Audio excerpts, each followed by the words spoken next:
There is a particular kind of pain that does not announce itself with screaming. It does not arrive in floods or storms. It does not shatter windows or overturn tables. It comes quietly, the way frost comes, settling into the cracks of you so gradually, so patiently, that one morning you wake and realize the cold has reached your marrow, and you can no longer remember what warmth felt like. That is the pain I carry. My name is Seraphine. And I need you to understand something before this story begins. Before I take you into the forest, into the blood-soaked ritual of the moon goddess, into the terrible, unthinkable thing that fate did to me on the night of the Crimson Eclipse. I need you to understand that I did not survive this story by becoming brave. I survived it by becoming invisible. I spent 8 years learning how to vanish inside a room full of people. How to make my footsteps light, my breathing shallow, my presence so forgettable that even the air forgot I was standing in it. I learned which floorboards in the great hall creaked and which ones stayed silent. I learned when to bow my head and when to keep my eyes fixed on the ground, not in reverence, but in the practiced self-erasure of someone who has discovered that being seen is the most dangerous thing an omega can be in a pack like ours. And yet the moon goddess saw me. She looked down from whatever ancient, silver throne she keeps beyond the veil of human comprehension, and she chose me. Not the most powerful she-wolf. Not the most beautiful, or the most obedient, or the most worthy. She chose the girl who slept on stone floors. The girl whose ribs had been mapped by hunger. The girl who still flinched at the sound of boots on stone, even in the dead of summer, even when she was alone. She chose me. And she bound me, irreversibly, cosmically, inescapably bound me, to the one being in this world whose cruelty had shaped me into something barely recognizable as human. She bound me to him. To Alpha Aldric Vane. The monster who had made me what I was. I know what you're thinking. You're thinking, how? How could something sacred do something so cruel? How could a bond that wolves speak of in reverent whispers, that mothers press into their daughters' hearts like a promise, how could it land there, between us, like a torch thrown into dry kindling? That is exactly what I asked. On my knees. In the ash and the moonlight and the ruin of everything I had tried to build from the broken pieces of my life. Why him? But the moon goddess does not answer questions. She only answers souls. And perhaps, this is the part one still cannot fully hold, perhaps she knew something I did not. Perhaps she saw in the space between my ache and his arrogance, between my silence and his cruelty, something that I was still too wounded to imagine. Or perhaps she is simply ancient and indifferent, and what happened to us was never mercy at all. I have not yet decided which is true. But I will tell you the whole of it, every chapter, every crack, every unbearable, impossible moment, and by the end, perhaps we will know together. Close your eyes for a moment. Imagine a forest at the edge of the world. Where the pine trees grow so tall they seem to be holding the sky in place. Where the moss is thick and silver blue in moonlight, and the rivers run cold enough to stop your breath. Where wolves have lived for centuries, not as animals, not entirely as men, but as something ancient caught between the two, creatures of the moon, bound by blood, ruled by hierarchy as old and immovable as the mountains themselves. Now imagine a girl at the very bottom of all that hierarchy. Imagine her surviving. This is where we begin. Chapter 1. The word itself is a wound. Omega. In the old tongue, it means end. The last letter. The final note of a song already finished. In pack lore, the rigid, unforgiving architecture of wolf society, it means the lowest. The one who kneels when others stand. The one who eats last, sleeps last, is considered last in every calculation of worth that the pack makes about its members. I had been designated Omega at the age of 9. Not because I was born without power. I wasn't, not entirely. My wolf, when she finally came at 13, was small but she was. She breathed and she burned and she pressed against the inside of my chest with a hunger I had no name for. But in the hierarchy of the Ashvale pack, power alone did not determine your rank. Lineage did. Politics did. And most of all, the Alpha's word did.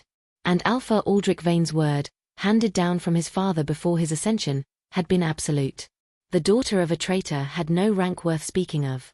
My father, I was told, always in the same flat, dismissive tone, as though the story had been rehearsed too many times to carry feeling anymore. My father had tried to challenge the old Alpha. He had gathered wolves who were dissatisfied, wolves who believed the pack's iron hierarchy was not law but cruelty dressed in law's clothing. He had spoken of change, of equity, of a future where the rank you were born into was not the cage you died in. He had been killed on a winter morning before I was old enough to remember his face clearly. What I remember is the smell of him. Pine resin and something warm, like bread. The specific weight of his hand on the top of my head. The sound of his laugh, low and unhurried, like a river that has learned it has all the time in the world. That is all I have of him. Everything else was taken. My mother did not survive his death by long. Grief, they said. Though I have always suspected the pack's deliberate cruelty wore the mask of grief's natural course. She was diminished, isolated, stripped of anything that might have given her strength. Her friendships, her place at communal meals, her access to the healer's stores when sickness came for her in the third winter after my father's death. I was 11 when she was buried. I was 12 when I was moved to the Omega Quarters, a long, low-ceilinged room at the base of the Ashvale stronghold that smelled of damp stone and old rushes. There were 6 of us. We slept on pallets. We worked before dawn and after dusk. We were handed whatever food remained after the ranked wolves had eaten, which in the hungry months was sometimes almost nothing at all. But I want you to understand, because this matters, this is the thread that holds everything together. I want you to understand that I was not broken by the Omega Quarters. I was not broken by the hunger, or the cold, or the labor that left my hands cracked and bleeding in winter. I was broken, piece by careful piece, by him. By Aldric. He had been 15 when his father died and he assumed the Alpha mantle. 15, barely more than a boy, and yet the power of the Alpha position settled over him like something he had been born to carry. He did not stumble under its weight the way a boy might. He straightened into it. And from the very first week of his reign, he turned the full force of his attention toward the Pax Omegas, toward me, specifically, with a precision that suggested either very old hatred, or something I did not yet have the language to name. The first time, I was 13. I had done nothing wrong. I want to be clear about that, not in self-defense, not in self-pity, but because the record deserves to be accurate. I had been cleaning the Great Hall after the evening meal, as was required of the Omega rotation. I had moved too slowly. Or perhaps I had moved at the wrong moment, in the wrong direction. Or perhaps there was no reason at all, and that was, in a way, the most terrible explanation. He came in with 3 of his lieutenants, half drunk on something amber in a cup, and he saw me. And his eyes. I remember his eyes. They were the color of stormwater. Gray shot through with something darker, something that the light hit differently depending on his mood. In laughter, they went almost silver. In anger, they went black at the centers, the darkness spreading inward like ink dropped in water. That night, they were very dark. Still here, he said. Just those 2 words. Quiet enough that his lieutenants almost missed them. I bowed my head. I'm nearly finished, Alpha. He took the cup from my hands, the cup I had been washing, not mine, never mine, the cup I had been holding for the 10 seconds it took to move it from one side of the basin to the other, and he turned it over and poured the wash water across the floor I had just cleaned. Start again, he said. And then he left. And I started again. That was the beginning. Over the years, it became so much more than water on a floor. What unsettled me most, what kept me awake long after the other Omegas had folded into sleep, was not the cruelty itself, as bottomless as it felt. It was the attention of it. The specific, consistent, deliberate quality of it. Aldric Vane had an entire pack to govern. He had councils and borders and alliances and the endless machinery of wolf politics grinding away at his hours. And yet he always seemed to know exactly where I was. He always seemed to find the precise moments when I was closest to something resembling peace. A stolen afternoon by the river, a warm evening near the fire, a day when the hunger was less sharp, and introduced some new diminishment. Not always violent. Not always even loud. Sometimes it was just a word. Sometimes a glance. Sometimes the withdrawal of something so small I should not have needed it at all. A shelf I had been using for my few possessions, reassigned. A task I had finally grown skilled at, given to someone else. A small mercy I had grown quietly dependent on, revoked without explanation. He knew how to take things that couldn't be held in your hands. He knew how to make a person feel like they were slowly being unmade. By the time I turned 21, 8 years into his reign, 8 years into this particular pattern of targeted diminishment, I had grown into something that functioned but did not quite live. I moved through my days with the careful efficiency of someone who has stripped away every non-essential thing. I did not hope. I did not plan beyond the next meal, the next sunrise, the next task. I did not allow myself the luxury of wanting anything too specifically, because wanting specific things gave the world a map to where your soft places were. And Aldric Vane had an uncanny gift for finding soft places. I thought I had protected myself. I had not anticipated the moon.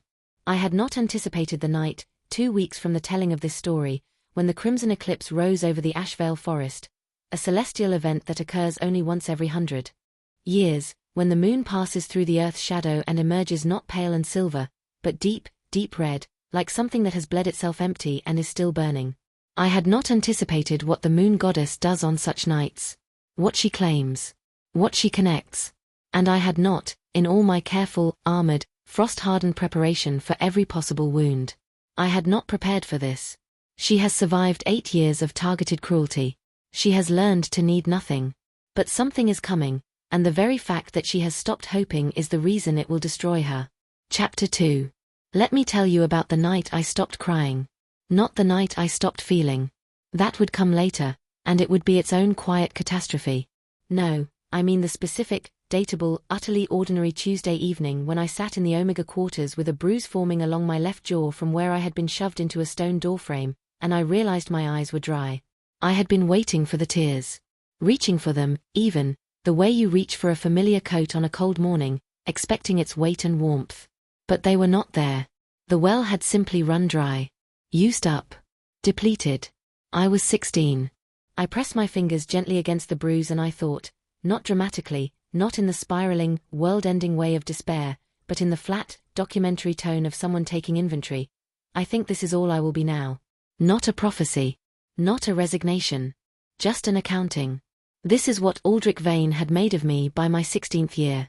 A girl who processed pain the way stones process rain. Receiving it, holding it briefly, letting it run off. Not because she was strong. Because she had been emptied out enough that there was nothing left to saturate. I am telling you this because I need you to feel the full weight of what came later. You cannot understand the earthquake without first understanding the stillness. He had a name in the pack that people spoke differently depending on who was speaking. To his lieutenants, it was Alpha, crisp, military, a sound like a door closing sharply. To the ranked wolves, it was Alpha Aldric, spoken with a reverence that had some genuine awe in it.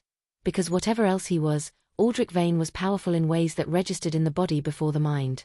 You felt him before you saw him, a shift in the air pressure of a room, a subtle recalibration in the collective posture of every wolf present, the way iron filings will orient themselves before you see the magnet. To the Omegas, when we spoke of him at all, which was rarely, and always in the lowest tones, as though his name carried a summons, it was simply him. His in the eastern corridor. He asked for the Omega rotation to be changed. He was watching the training yard when I passed this morning. Him. As though naming him fully might conjure more of him than was already present. As though the 3 letters of him were a kind of ward against the full weight of the word Aldric. Mara, the eldest Omega, had been in the quarters for 30 years. She was a small, careful woman with silver-laced hair and eyes that had seen enough that they'd gone very quiet, like the eyes of someone who watches storms from a covered porch and no longer flinches at the thunder. She had been the one to take me in when I arrived at 11, had shown me where to sleep, which tasks fell to which rotations, and had given me the single most practical piece of wisdom I would carry through every subsequent year. Don't let him see what matters to you, she had said. Her hands had been busy with mending as she spoke, her needle moving in and out of worn linen with the steady patience of long practice. Not your pain, not your preferences, not your small joys. Keep those behind your teeth. He has a wolf's instinct for finding what can be taken. I had been too young to fully understand what she meant. By 16, I understood. By 18, I had become a kind of student of it. Not of him, exactly, but of the geometry of his attention. The way it moved. What drew it? What deflected it? I began to keep a mental map of the stronghold's rhythms, of when he was in council and when he walked the grounds, of which routes through the building brought the least risk of intersection. It was, I realize now, an exhausting way to live. But exhaustion had become my baseline state. You stop noticing exhaustion the way you stop noticing the sound of wind if you live somewhere permanently windy. It simply becomes the texture of existence. What I did notice, what I could never fully suppress, no matter how carefully I managed everything else, was the way my wolf responded to him. This is the part that shamed me most. The part one turned away from in my own interior landscape, like a room in a house you avoid entering because of what's kept inside. My wolf knew him. Not in the way a prey animal knows a predator, though that was present too, that low-frequency alarm, that primal assessment of threat. No. What my wolf felt toward Aldric Vane was something more complicated and far more humiliating. A kind of attunement. The same way a tuning fork will vibrate in the presence of its matching frequency, my wolf resonated when he was near, not with comfort, not with warmth, but with something that felt, in the most unwelcome way, like recognition. As though she had been looking for something for a very long time, and whatever she was looking for shared a heartbeat with him. I hated her for it. Not genuinely, not with the full force of hatred. She was part of me, after all. But I pressed that particular sensation down whenever it arose, covered it over with everything useful I had built across 8 years of deliberate self-protection. I told myself it was merely the omega instinct amplifying threat signals. I told myself any wolf would feel more aware of the pack's alpha. I told myself whatever I needed to. I was quite good at telling myself things. There was one evening, I was 19, it was late autumn, and the stronghold had gone mostly quiet after the evening meal. I had been tasked with banking the fire in the Great Hall, a task I had always quietly preferred because the Great Hall at night, emptied of its politics and posturing, was almost beautiful. The long table gleamed. The banners hung still. The fire, when tended properly, caught and breathed and made the stone walls glow amber. I had been crouching before the hearth, coaxing the embers back into a proper bed, when I became aware that I was no longer alone. I did not need to look. I knew by the specific quality of the silence that entered with him, a silence that had weight, that rearranged the air of the room. I knew by the way my wolf went absolutely still, the way a deer goes still in tall grass when the shadow of something large falls across the meadow. I kept my hands steady, kept my breathing even, kept my face tilted away from him. For a long moment, nothing happened. He stood in the doorway behind me. I could feel the direction of his attention the way you feel sunlight. You don't need to see it to know it's there. Then he spoke. You banked the fire wrong. His voice was low. Not unkind, exactly, or rather, not specifically cruel in that moment, which in the context of our history was almost jarring. Just matter of fact. As though this were a normal exchange between two normal people. I kept my voice level. The fire will hold until morning, Alpha. That's not what I said. A pause. I sat back on my heels. Waited. You pack the embers too tight on the left, he said. The air can't reach the center. By midnight it'll be coals. I didn't respond. I adjusted the placement of the wood as he described, not because I agreed with him, the fire would, in fact, have held, but because disagreeing was a calculation I'd long since stopped making. He watched me do it. For one strange, suspended moment, the only sound in the great hall was the soft settling of wood and the low, rhythmic breathing of fire. Better, he said. And he left. I sat before that fire for much longer than I needed to, turning the moment over and over in my mind like a stone that might contain something worth finding. Not warmth, I wouldn't be foolish enough to call it warmth. But it had been different. And different, in 8 years of painful sameness, was a word I handled with the same caution you'd give a jar that might contain either medicine or poison. I didn't know which that moment had been. I still don't. But I remember it. I remember it with the specific, photographic clarity that the mind reserves for things it doesn't yet understand, which is its way, I think, of saying, hold on to this. You'll need it later. I didn't know, then, that I had 9 days left of the life I'd constructed from the rubble of his cruelty. I didn't know that the Crimson Eclipse was coming. I didn't know that the moon goddess was already watching. Waiting. And I didn't know that whatever my wolf had been feeling in his presence all those years, that low, shameful, unwanted resonance, had a name. A very specific, very ancient name. And that the moon herself had written it. Chapter 3. 7 days before the Crimson Eclipse, the forest began to change. This is the part the older wolves understood before any of the rest of us, the ones who had lived long enough to carry the eclipse in their memories, not as a story but as a sensation. Elder Rowan, who governed the pack's rituals and remembrances with the deliberate gravity of someone who believes that the space between past and present is thinner than mortals admit, began moving differently through the stronghold. Slower. More attentive. The way a man moves when he is listening for something he has heard before and knows is coming. I noticed, because noticing had become my great skill. I noticed Mara, too, the way she sat with her mending in the evenings and occasionally paused with her needle held still between her fingers, her head tilted at an angle, as if following a sound only she could hear. Once, I caught her looking at me with an expression I could not read. Not pity. I knew pity well enough by then, the particular shape of it. This was something else.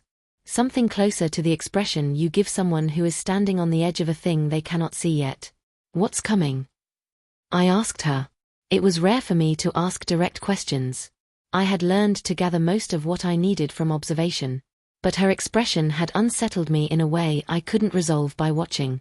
She resumed her mending. The moon's remembering. That was all she would say. But I had grown up in the pack's oral tradition the way you grow up with weather.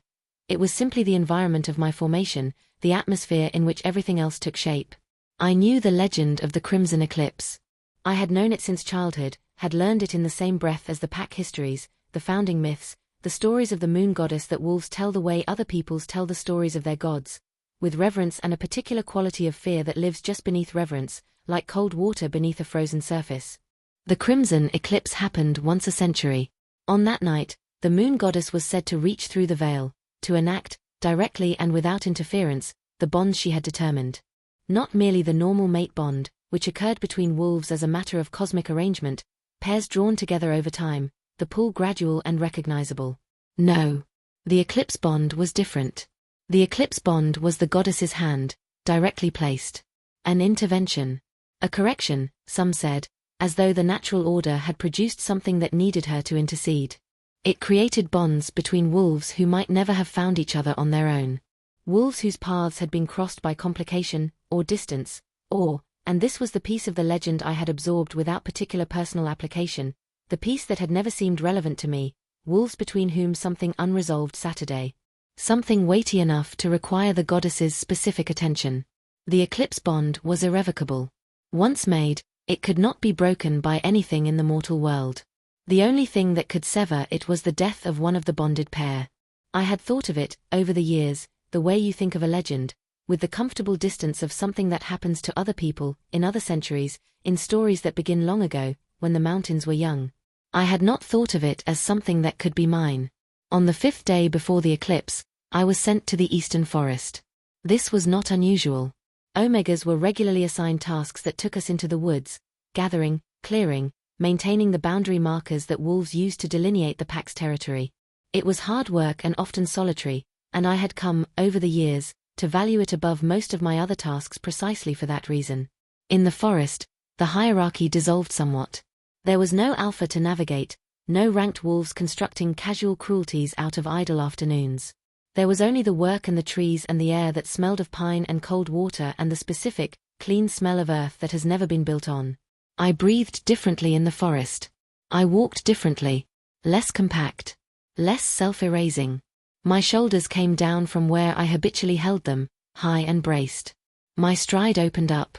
My wolf, usually held in a careful interior silence, stretched in some metaphysical way I could feel but not describe, like a hand unclenching after a long period of holding something fragile. I had been working for perhaps 2 hours, clearing a section of the eastern boundary line, when I felt it. A sound, or not a sound exactly, but something that registered in the same part of the body where sound lives. Low. Resonant. A vibration in the ground itself, faint enough that I stopped walking and went still to make sure I hadn't imagined it. I had not imagined it. The forest, which had been in full late afternoon voice, birds, the distant conversation of a stream, the ordinary rustle of things living their ordinary lives, went quiet. All at once. The way it goes quiet when a predator moves through. But this was not that kind of quiet.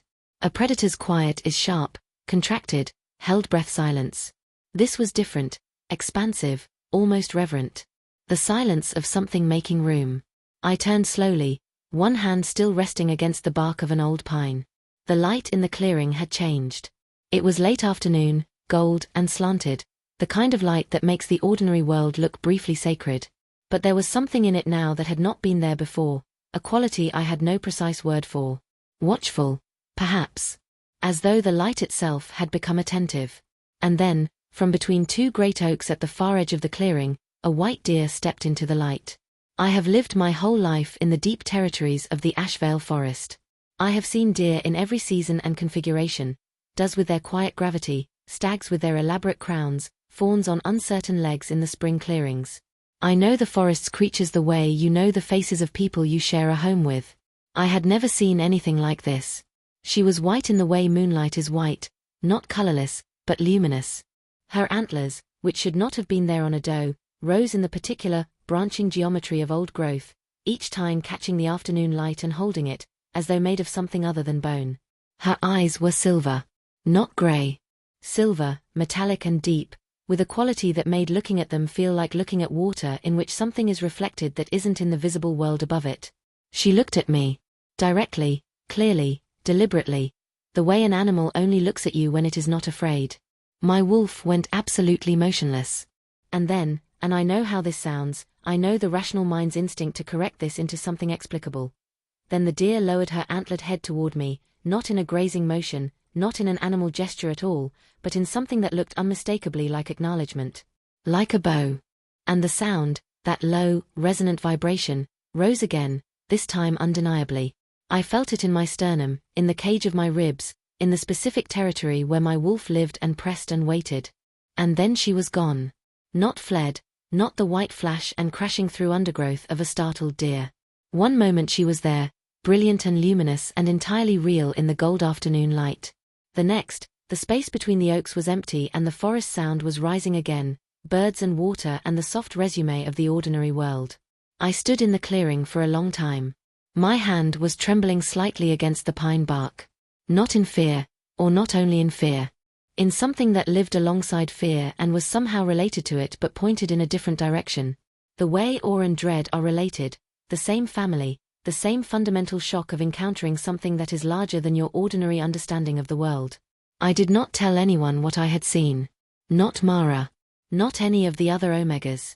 I pressed it into the same interior space where I kept all the other things I had learned not to share, and I went back to my work, and I finished the boundary clearing, and I walked back through the forest as the sun descended and the first stars appeared in the eastern sky. But my wolf, for the first time in 8 years, was not quiet. She was humming. Low, constant, like a string that has been plucked and won't stop resonating. I couldn't reach the place where she was and I couldn't quiet her, and by the time I reached the stronghold gates the humming had become something I felt in my entire body. Not painful, not unpleasant, but insistent, the way a compass needle is insistent, the way it cannot help but orient. I went to bed in the Omega quarters and I lay on my pallet and I stared at the ceiling and I listened to the sound my wolf was making. And from somewhere very deep and very honest in the center of me, I felt the first real fear I had felt in years. Not the managed, practical fear of daily life in the stronghold. Where to go, what to avoid, how to make myself small. True fear. The fear of something coming. The fear of change. Because I had built something from the ruins. It wasn't much, 8 years of careful, exhausted survival, a life of controlled diminishment and guarded self-preservation, but it was mine. I had made it, piece by piece, from what was left after Aldric Vane had spent years taking everything else. And whatever was coming, whatever the white deer in the golden clearing had been the forerunner of, it felt like it was going to require me to undo all of it. I did not want to be undone. Not even for something sacred. Not even for the moon. The moon goddess has sent a messenger. The eclipse is 4 days away. And Seraphine, who has spent 8 years building walls, is about to feel the first fracture, not from him, not from the pack, but from something she cannot fight, reason with, or make herself invisible to. Chapter 4. On the evening of the Crimson Eclipse, it rained. Not the soft, apologetic rain of ordinary evenings, the gentle percussion on the stronghold's stone roof that the Omegas had learned to fall asleep to. This was something heavier. More deliberate. The kind of rain that comes down as though it has a purpose, filling the gutters of the eaves and turning the courtyard to dark water and making the torches in the sconces fight for their lives. I stood at the narrow window of the Omega quarters and watched it, and I thought, even the sky is preparing. The pack had gathered in the great ceremonial hall by dusk. This was required on eclipse nights. The Alpha had announced it 3 days prior, in the measured, declarative tone he used for pack business, which I had heard from a distance while delivering a tray and had filed away with the same flat attention I gave to everything that touched my life indirectly. Omegas were expected to attend the ceremony but to remain in the outer ring of the hall, present but not participating, the living border between the pack's body and the walls. This was, in the framework of Omega existence, entirely typical. We occupied the periphery so consistently that I had stopped registering it as anything other than geography. I dressed in what I had. The better of my 2 tunics, grey wool, worn to softness at the elbows, but clean. Mara had braided my hair without asking, the way she sometimes did when something important was happening, her hands moving through it with the quiet efficiency of long practice. She had not spoken the entire time. When she was finished, she held my face in her hands for a moment, just a moment, and looked at me with those quiet, storm-watched eyes. "Whatever happens tonight," she said, "remember that the moon goddess does not make mistakes, even when it feels like cruelty." I did not know how to answer that. She released my face and went back to her mending. And I stood there for a breath with the warmth of her hands still fading from my cheeks, and something in me, something small and very tired and very old, pressed against the inside of my sternum like it was trying to get out. I held it there. I pressed it back. And I went to the ceremony. The great hall had been transformed. This is not something I could have anticipated from the outside. The hall's ordinary character, which I knew as intimately as I knew anything, the long table and the banners and the stone that smelled of old fire and older histories, had been entirely surrendered to something else. The table had been moved. The floor had been swept and strewn with pale ash in the geometric patterns that Elder Rowan used for the most significant rites. Every torch had been replaced with candles, hundreds of them, it seemed, covering every surface not occupied by people, casting the hall in a light that was warm and uncertain and very old-feeling, the kind of light that makes you feel you have stepped out of your own century. At the center of the hall, Elder Rowan had drawn the moon's seal, a circle of silver pigment, 3 paces across, with the old sigils marking the 4 compass points and the goddess's glyph at the center. I had seen this seal in illustrations in the pack's histories. I had never seen it drawn in the physical world.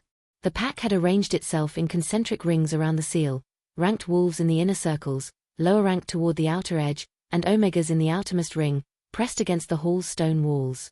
I found my place without difficulty. It had always been the same place. Aldric stood at the center of the hall, not yet inside the seal but beside it, speaking in low tones with Elder Rowan. He was dressed in the formal clothes of ceremony, dark, formal, the Alpha's sigil at his shoulder, the one that had been his father's before him. His hair was dark and slightly damp from the rain. His face, in the candlelit hall, was all angles and contained attention, that particular expression he wore when something had his full and unguarded interest. I did not look at him for long. I looked at the seal instead. Elder Rowan began the invocation as the hour turned. The words were in the old language, not the speech of the current pack but something older, the ancestral tongue of wolves before they lived in strongholds, before hierarchy and titles and the elaborate architecture of rank. I understood perhaps half of it. The rest moved through the hall like sound through water, changing shape as it went, landing differently in different bodies. The seal's silver pigment began to glow. Not figuratively. Not in the metaphorical sense of seeming to glow. Physically, actually, literally, a cool silver light rising from the drawn lines the way bioluminescence rises from certain deep water creatures, from within, not from any external source. The hall went very quiet. Even the rain seemed to quiet. Elder Rowan said something in the old tongue that required 3 repetitions, a call and a call and a call again, the third louder than the 2 before.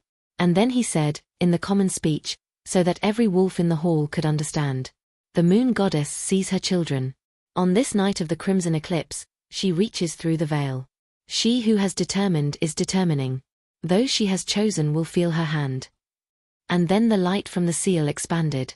It moved outward from the center in a slow, inexorable wave, not rushing, not violent, but completely unstoppable, the way dawn is unstoppable, the way the tide is unstoppable, the way things move when they have always known they were going to reach you eventually. It washed through the inner rings first.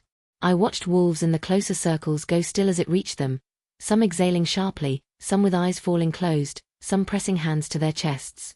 Most of them felt it and it passed. The moon noting her children, perhaps, the goddess's attention moving across her pack the way a hand moves over familiar ground. But for some, 4 pairs, from what I could see, the light stopped.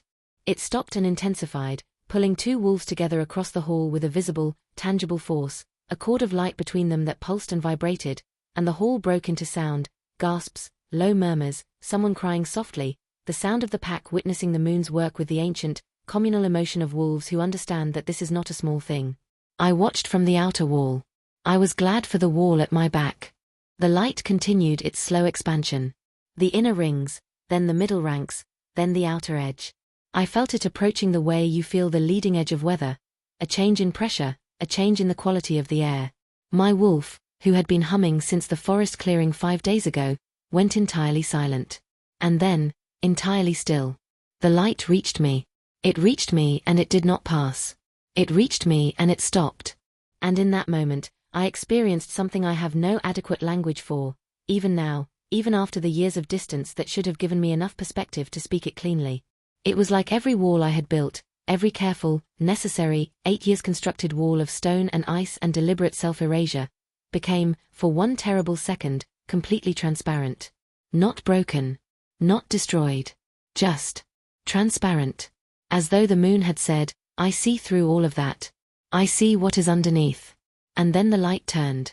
It didn't search. It didn't wander. It turned with the certainty of a compass finding north, with the inevitability of water finding the lowest point. It turned from me, and it extended, and it found him. Aldric. Across the hall. 20 paces of stone and candlelight and 200 witnessing wolves between us. And the light pulled taut between us like a bowstring pulled to its full and unreturnable extent. I felt the bond close like a hand closing around my heart. Not gently. He turned. I don't know what my face was doing. I hope it was doing nothing, but I suspect the moon had stolen that particular control from me along with everything else, because his expression, when his eyes found mine across the hall, his expression was something I had never seen on him in 8 years. He looked undone. The great hall had gone completely silent. Every wolf in the room had felt it, not the bond itself, but the force of it, the shockwave of something enormous and irreversible being snapped into existence. They were all looking at us now. I could feel it the way you feel rain, from every direction at once. Elder Rowan spoke, and his voice was very careful, very measured, the voice of a man managing something that might shatter if handled too roughly. The moon goddess has spoken. A pause. She has bonded Alpha Aldric Vane of the Ashvale pack to Omega Seraphine. The silence that followed was the loudest thing I have ever heard. And Aldric, who had spent 8 years taking things from me. Aldric, whose name I had worn like a bruise all the years of my knowing him. Aldric looked at me across the hall with those stormwater eyes, the darkness spreading at their centers the way it did when his control was compromised, and he said nothing. But his hands, large, capable, Alpha's hands, were shaking. And somewhere in the sealed, frost-hardened, carefully maintained center of me, something very small, the last surviving seedling of a girl who used to believe that things could be different, stirred. Not in hope. I want to be clear about that. Not yet. In terror. Chapter 5. I did not sleep. I want to say that plainly, without the romanticism that sleeplessness sometimes gets in stories, the wide-eyed, silverlit vigil of someone full of feeling, someone who tosses and turns and thinks beautiful, aching thoughts. My sleeplessness was not like that. It was the sleeplessness of a body in shock. The kind where you lie completely still, staring at stone ceiling, and your mind will not produce thoughts so much as it produces an unbroken, cycling noise, the same several seconds of that moment playing again and again, the light and the silence and his shaking hands and Elder Rowan's careful voice, and the certainty, absolute and landslide heavy, that the life you knew was over. The Omega quarters were very quiet. The other Omegas had come back from the ceremony without speaking much. Unusual, because Mara at least would ordinarily have something to say about a significant pack event, some piece of practical wisdom or historical context, the low-voiced anchoring of perspective that I had come to depend on without realizing it. But tonight she had simply taken her place on her pallet and lain down and faced the wall, and I had understood that she was giving me the specific courtesy of not making me speak about it yet. I was grateful. I was not capable of speaking about it yet. What I was capable of was this: the quiet, methodical, completely futile attempt to think my way around what had happened. To find some angle from which it was less catastrophic than it appeared. To construct some framework in which an Omega could be bound by the moon's own hand to the Alpha who had spent 8 years systematically diminishing her, and that framework not be an absolute, irretrievable disaster. I could not find that angle. I had tried every approach by the time grey dawn started seeping under the door. The bond was real. I could feel it already. That was the thing that kept derailing every rational attempt at analysis. I could feel it. Not like a chain, not like the weight I would have expected. I had imagined, in the old abstract way you imagine things that will never happen to you, that a mate bond would feel like being held. Like warmth. Like the closing of some distance you hadn't known was open. It did not feel like that. Not yet. What it felt like was an awareness. A new and constant and entirely unwanted awareness, the way you become aware of a wound, not painful every second, but present. Impossible to forget. There, in the background of everything, like a note held just below the range of hearing but felt in the chest nonetheless. An awareness of him. Of where he was in the building. Of his heartbeat, faint but detectable, the way you can hear distant thunder through stone walls. Of his state, not his thoughts, not his emotions precisely, but something more primitive, more physical. His alertness. His wakefulness. He had not slept either. I knew that with a certainty I resented completely. He was awake somewhere in the upper levels of the stronghold, in the Alpha's chambers that I had never entered and never would have expected to, and he was as still as I was, and I knew it, and I hated knowing it with every part of my rational mind and could not stop knowing it with every part of my wolf. When dawn had established itself properly, pale and rain-washed, the kind of morning that arrives apologetically after a dramatic night, Mara rose and put water on for tea. She moved around the small space of the quarters with her usual economy, and after a while she brought me a cup without asking and sat on the edge of my pallet. We sat in silence for a long time, the tea warming my hands, the steam rising between us. You know, she said finally, in the year of the last eclipse, which was before my time, but Elder Rowan has spoken of it, there was a bonding between a ranked warrior and an Omega girl from the Northern Territories. I waited. They said it was impossible. That the bond must have been an error. They said many things. She sipped her tea. The girl and the warrior lived to be very old. They were buried together in the old grove. Elder Rowan says there is still a particular kind of flower that grows on that grave that doesn't grow anywhere else in the territory. That's a very different situation, I said. My voice came out flat, scraped clean by the night. Yes, Mara agreed. It is. She did not pretend otherwise. I appreciated that about her most, the absolute absence of false comfort. She had lived too long and seen too much to offer me the small, temporary cushion of being told everything would be all right. She gave me facts and history and the specific companionship of someone sitting beside you in the difficulty without trying to make it smaller than it was. What will he do? I asked. The question I had been circling all night, unable to land on it directly until this moment. I don't know, she said. He is not his father. Beyond that, I won't speculate. Not his father.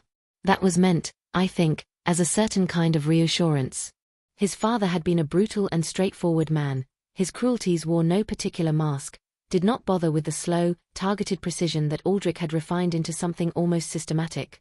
His father's violence was blunt. His father would have, perhaps, sought to suppress the bond. Denied it. Made an example of the Omega it had chosen. Aldric was not his father. But Aldric had spent 8 years making me what I was. I was not sure that distinction mattered as much as Mara seemed to feel it should. I was still sitting with that thought when the knock came. 3 sharp raps against the Omega quarters door. Not the apologetic half-knock of a pack member with a task rotation message. Not the hesitant sound of the junior wolves who sometimes brought supplies. 3 deliberate, unhurried raps, with the specific authority of someone accustomed to having doors open for them. Every person in the Omega quarters went still. I was already standing before I'd consciously decided to. My body had known, through the bond's awareness, before the sound reached my ears. I crossed to the door and opened it. He was alone. That was the first thing. No lieutenants, no escort, none of the structural display that Alpha authority typically moved in. Just Aldric Vane in the narrow stone corridor outside the Omega quarters, in the grey morning light, in clothes that were neither the formal wear of last night's ceremony nor the functional gear of training. Something in between. Like he had dressed without thinking about it, which was itself a kind of information I filed away automatically. He was looking at me. Not with the various expressions I had mapped across 8 years, the flat dismissal, the cold precision of attention turned toward diminishment, the particular quality of disregard that was worse than cruelty because it suggested you barely warranted the energy of cruelty. Not any of those. He looked like someone standing at the edge of something he hadn't expected to find there. Something that required him to stop. He said, "I need to speak with you." Not a command. Not quite. Something between a command and something else that I did not have the reference for, in 8 years of interactions with him. I said, "All right." And I stepped into the corridor.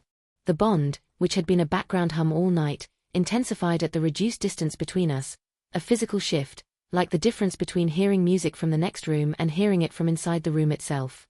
My wolf pressed forward slightly, instinctively, and I held her back with the practiced effort of someone who had done exactly this for years, though for different reasons.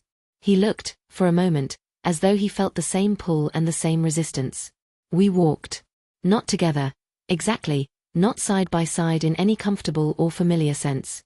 He led and I followed, which was the established grammar of our interactions, though everything else about this was entirely outside any grammar we had established. Through the corridor, up a set of stone stairs, along the eastern passage where the windows let in the morning and the rain-washed forest was visible in strips of silver and grey. He stopped in a small alcove, a window seat, the deep sill wide enough to serve as a bench, the kind of architectural pocket that old strongholds were full of, spaces that suggested someone, once, had valued a moment of privacy. He turned to face me. And I looked at him, really looked, which was something I had trained myself out of doing, because looking at him too directly had always felt like a tactical error. But in this corridor, in this morning, with the bond a living current between us, looking away felt like the kind of willful blindness that would not serve me. He was, I will say this because it is simply accurate and accuracy is the thing I can always fall back on. He was someone that the world would call extraordinary in his appearance. This had never been useful information. Beauty in the container of cruelty is not beauty in any way that matters. But I had spent years carefully not looking at him fully, and now, in the grey morning light, I saw the lines of exhaustion around his eyes, deeper than I had registered before. The specific quality of tension in his jaw. The way his hands were held at his sides with a precision that was not relaxed. He had been up all night. I had known that. But seeing it was different. I know, he said, that you have no reason to believe anything I say. The words were so far from anything I had expected that for a moment I simply processed them, held them up against every possible framework and found that none of the usual ones fit. No, I agreed carefully. I don't. Something moved across his face. Not guilt. I would have found guilt easier to manage, easier to categorize. Something more complicated. Something that had the texture of guilt but also the texture of things that come before guilt, the reckoning that precedes it. I'm not going to insult you, he said, by pretending the last 8 years haven't been what they've been. The last 8 years haven't been what they've been. I turned the phrase over. It was careful. It was the language of someone choosing words the way you choose footing on uncertain ground, deliberately, with attention to weight distribution. Then what are you going to do? I asked. He looked at me for a long moment. The storm water eyes, the darkness at their centers, the quality of attention that had always been, I could admit this now, in this unguarded morning, remarkable. Whatever else he was, he had never given me less than his full attention. The cruelty had always been deliberate, always precise, always present. Which is a strange thing to note as anything other than worse. But I was taking inventory. I don't know yet, he said. And it was, of all the things he could have said, the most honest. I had expected commands. Proclamations. The Alpha managing this the way he managed everything, from a position of authority, with the assumption that authority settled questions. I had expected to be told what would happen to me now, what the bond's existence would mean in practical terms, where I would sleep and what I would be called and how the pack would be commanded to understand this. I had not expected I don't know yet. I did not know what to do with that. I still don't, entirely. But something, a thread, impossibly thin, made of nothing more substantial than the specific honesty of those 4 words in a corridor at dawn, something shifted. Not forgiveness. I want to be absolutely clear. Not trust. Not warmth. Not any of the tender vocabulary of healing. Just a thread. The first thread. In 8 years of walls. He said he doesn't know yet. And she, who has built her entire survival on knowing, on predicting, on managing, on never being surprised, does not know what to do with a man she cannot predict. The most dangerous thing he has ever done to her may be this. Begin to be something other than what she prepared for. Chapter 6. The pack did not take it quietly. I had not expected them to. Wolves are, at their fundamental nature, creatures of hierarchy. It is not merely social convention for them the way it is for other peoples, something that can be renegotiated by changing circumstances. It is biological. It is written into the body, into the way they stand and breathe and orient themselves in a room. And what the moon goddess had done on the night of the Crimson Eclipse was not simply bind 2 wolves together. She had, in the most public and irreversible way imaginable, elevated an Omega to the position of Alpha's mate. The mathematics of that were not simple. By the second day, the whispers had organized themselves into something with more structure. I heard them in the corridors, in the kitchen yard, in the pauses of the omega rotation work that still, pointedly, continued as though nothing had changed, because nothing in the official structure of my daily existence had changed yet, and I was not sure whether that was oversight or intention. The whispers fell into three categories. There were the ones who were genuinely affronted, the ranked she-wolves who had spent years positioning themselves as possible matches for the Alpha, who had constructed elaborate interior narratives about their own futures, and for whom the Eclipse's choice was a personal insult delivered by the universe itself. These were the loudest. Their voices carried the particular sharpness of people who feel a thing is unjust because it has denied them something. There were the ones who were simply confused, wolves who understood the Eclipse bond as sacred but could not reconcile the sacredness with the specific parties involved. I was Omega. I was the daughter of a traitor.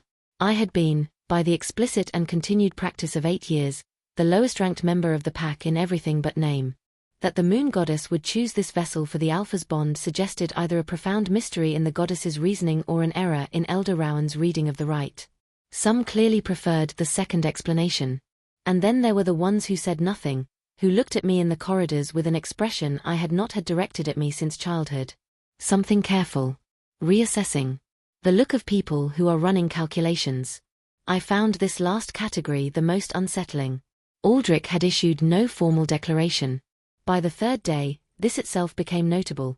In wolf politics, silence on a significant matter is always a statement of some kind, and the pack was busy trying to determine what this particular silence meant. Had he accepted the bond? Was he seeking a way to contest it? Which was possible, theoretically, though no Eclipse bond had been successfully contested in the recorded history of any pack. Was this a political maneuver of some elaborate kind? I had no answers. I was not privy to the Alpha's counsels, and nothing in my daily existence had changed enough to suggest I was about to be. Except, on the morning of the third day, I went to the kitchen yard for the morning omega rotation and found that my task had been changed. This was not, in itself, unusual. Task rotations shifted regularly. But this shift was specific. I had been moved from the kitchen yard, communal, visible, the kind of work that required moving through the center of the stronghold's daily life, to the archive room. The archive room was in the oldest section of the stronghold, a long, stone-vaulted room that smelled of dried ink and old leather and the specific mustiness of documents older than living memory. It was warm in winter because of a natural draft from below, cool in summer, and almost always completely empty. Wolves did not, as a general rule, spend time in the archive room voluntarily. There was nothing there to want except solitude and the quiet company of history.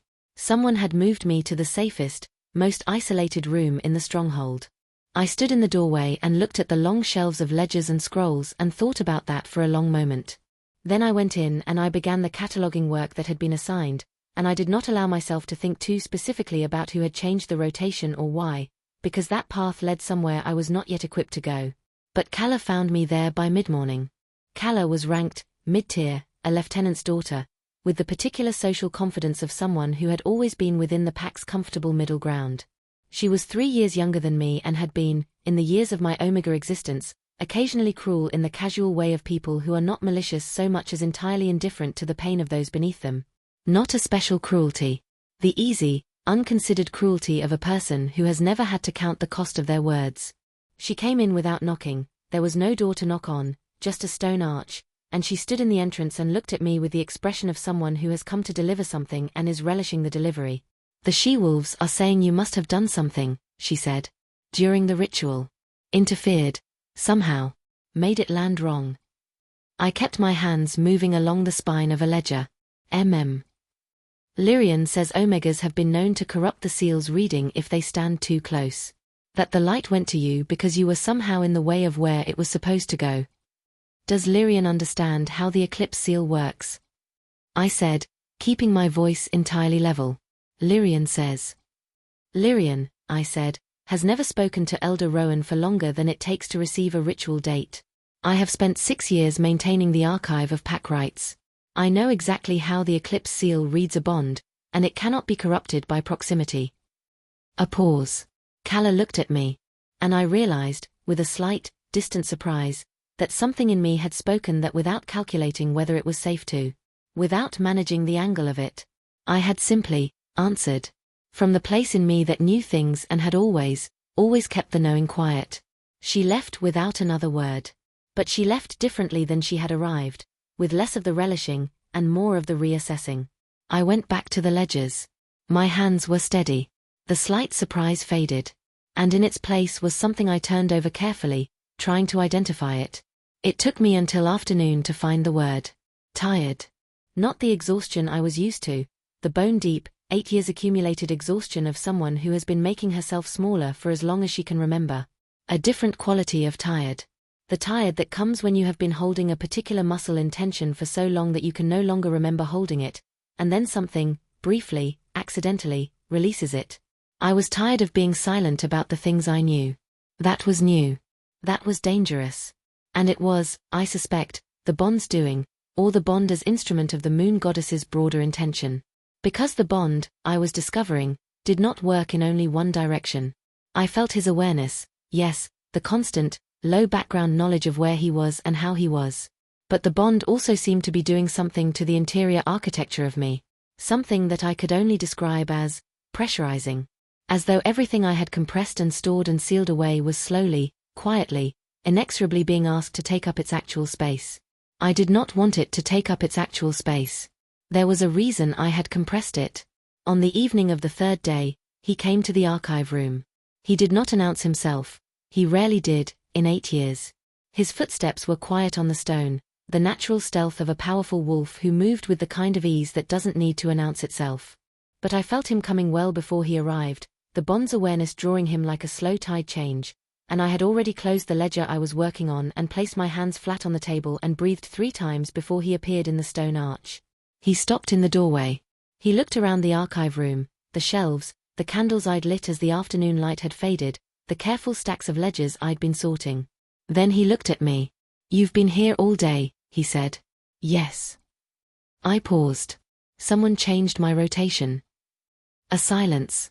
He came into the room, not close, not threatening, moving the way he had moved in the Great Hall 3 days ago, with a quality of carefulness that didn't fit anything in my established understanding of him. He stood a few feet away, looking at the shelves.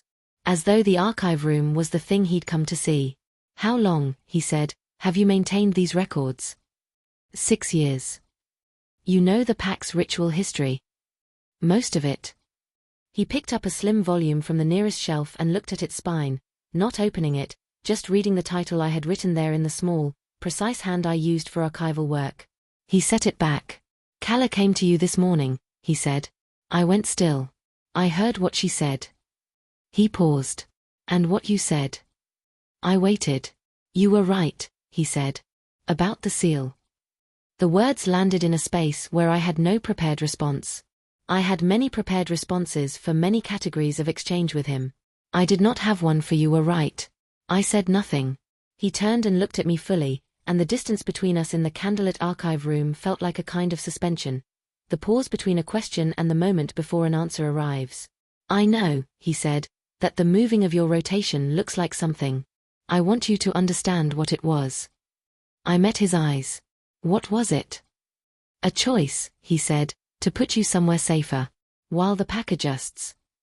"And if I didn't want to be somewhere safer," I said carefully, "and I wanted instead to know why you've spent 8 years making sure I needed to be kept safe from your own pack?" It was the most direct thing I had ever said to him.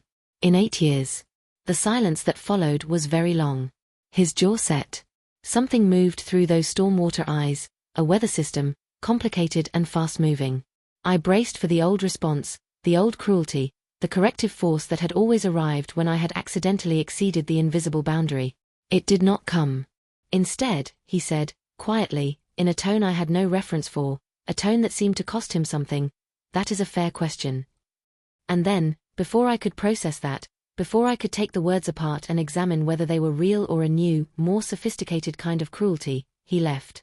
I sat in the archive room for a long time after. The candles burned down incrementally, and in the silence, pressed between 8 years of pain and this new, impossible, terrifying thing, I felt the thread again. Still impossibly thin. Still no more substantial than a word and a half. But there. And despite everything, still unbroken. He called it fair. He did not answer it. And Seraphine, who has survived by never hoping for answers, is beginning, against all the evidence of 8 years, to want one. That wanting is the most dangerous thing the bond has done to her yet. Chapter 7. I need to tell you something true, even though it unsettles the shape of this story. The moon goddess made a bond. She did not make a story with clean sides. She did not create a situation in which the right feelings were obvious and the right choices were clear and the correct moral architecture presented itself neatly for anyone willing to do the work of recognizing it. She built something complicated and painful and irreducible, and then she left two people inside it. What I am trying to say is, I went looking for the truth of him. Not for his sake. Not in tenderness or sympathy or any of the softer impulses. I went looking the way a soldier surveys territory, because the bond had made him consequential to me in a way that could not be managed without information, and information had always been my only real resource. I needed to understand what I was bound to. I needed to map the full contour of the thing I was being asked, by the moon's own hand, to coexist with. So I asked Elder Rowan. I chose him deliberately. He was the oldest wolf in the pack, older than Aldric's father, older than most of the histories he kept, with a particular quality of memory that collected not just events but the atmosphere of events. The texture of the time. He was also, importantly, one of the few people in the Ashvale pack who had no particular social investment in any interpretation of the bond or its parties. He simply kept records. He witnessed. He remembered. He was in his rooms, a small, high-windowed set of chambers near the archive room that smelled of old herbs and candle wax, and he received me without surprise, which itself suggested something. He had, perhaps, been expecting me. He had tea prepared for two. I sat down across from him and I said, "Tell me about Aldric." Not the Alpha. The boy. Elder Rowan looked at me for a moment with those eyes that had watched generations of wolves move through their particular dramas. Then he poured the tea and he set mine before me and he said, "What the moon bonds, she bonds because she has seen the whole of both things. Not merely the present surface." "I understand that," I said. "I'm asking you to help me see it too." Another silence. Then, his father. He said it the way you name a wound, not neutrally, but not with drama either. With the specific gravity of a man choosing to be precise. I had known Aldric's father as the old Alpha, the man who had killed mine, who had been the architect of the policy that reduced me to Omega, who had been the ground from which all of my subsequent suffering had grown. I had thought of him as powerful and cruel and completely self-certain. I had thought of him as a cause. I had not thought of him as a father. He was hard, Elder Rowan said, in the way that men are hard when they have confused hardness for strength. When Aldric was a boy, a pause. He was not always what he became. I remember a child of 6 who had a particular way with injured things. Birds. Once a fox kit. He brought them to me to ask what could be done. There was softness in him. Something that paid attention to small, fragile things. I held the teacup in both hands and I listened. His father saw it, Elder Rowan said. And his father, a careful stop. His father spent 8 years removing it. The specific number landed on me like something thrown. 8 years. He was deliberately, I started. Trained, Elder Rowan said. The old Alpha believed that softness in an Alpha was the pack's greatest vulnerability. He was not wrong, in the cold, tactical sense. An Alpha who can be reached through tenderness can be manipulated through it. But he was not right in any sense that I would call wisdom. What he did to the boy was, he paused. Systematic. I sat with that word. I had used it about Aldric, in my private accounting of what he had done to me. Systematic. The word that belonged to deliberate, targeted harm. He was hardened, I said. Made cruel. No, Elder Rowan said, and his voice was gentle but very clear. I will not do that disservice to your experience. What Aldric Vane has done to you is not explained away by what was done to him. Pain transmitted is still pain. Cruelty chosen is still cruelty chosen. He is not a child anymore. He has had years of authority in which he could have stopped and did not. I exhaled slowly. But, he continued, the moon goddess sees the whole of a soul. Not merely the action. The source, the fracture, the shape of the damage underneath. She does not bond what cannot be. He chose the word carefully. Transformed. He is not transformed, I said. He is standing in my archive room saying careful words and I do not know yet whether that is something real or whether it is a new kind of cruelty with better vocabulary. No, Elder Rowan said. You don't know yet. Then what good is any of this? He looked at me with those ancient, quiet eyes. The question is not whether he can change, he said. The moon has determined that he can. The question, the only question that belongs to you, is whether you are willing to be in the room while it happens. And that question, Seraphine, is not one the moon answers for you. That one is yours. I walked back to the archive room afterward and I sat for a long time without doing any work. I thought about a boy of 6 who collected injured birds and brought them to the healer. I thought about 8 years of precise, targeted diminishment, not his father's years. Mine. I thought about water poured across a clean floor, and a shelf reassigned, and every small mercy revoked. And I thought about the archive room I had been placed in. The changed rotation. The careful words in a candlelit room. Systematic. The word worked in 2 directions, I was discovering. And that discovery, that specific, unwelcome, entirely complicated discovery, was not forgiveness. But it was the beginning of the ability to look at him fully. And looking at someone fully is, in its way, the most terrifying form of intimacy there is. Because you cannot unsee what you see. You cannot unfeel what you feel once you have allowed yourself to feel it. And the moon goddess, I was beginning to understand, had not bonded us together as an act of mercy for either of us. She had bonded us together as an act of completion. She had looked at 2 people shaped by the same original wound, one who had wielded the training her father gave him, one who had survived the wielding, and she had said, "Here. Finish this. Together or not at all." I pressed my forehead to the cool stone of the archive room wall. My wolf, inside me, pressed back. And in the space between my skin and the stone, I whispered the thing I had not allowed myself to say out loud since the night of the eclipse. I hate that I feel you. Not to the stone. Not to the room. To him. Through the bond. A pause, the length of a held breath. And then, from somewhere in the upper levels of the stronghold, 20 feet of stone and corridor between us, I felt him stop. Whatever he had been doing, whatever calculation or pacing or sleepless management had been occupying him, he stopped. And through the bond, in that non-verbal, entirely undeniable language that mate bonds speak in, I felt him answer. Not in words.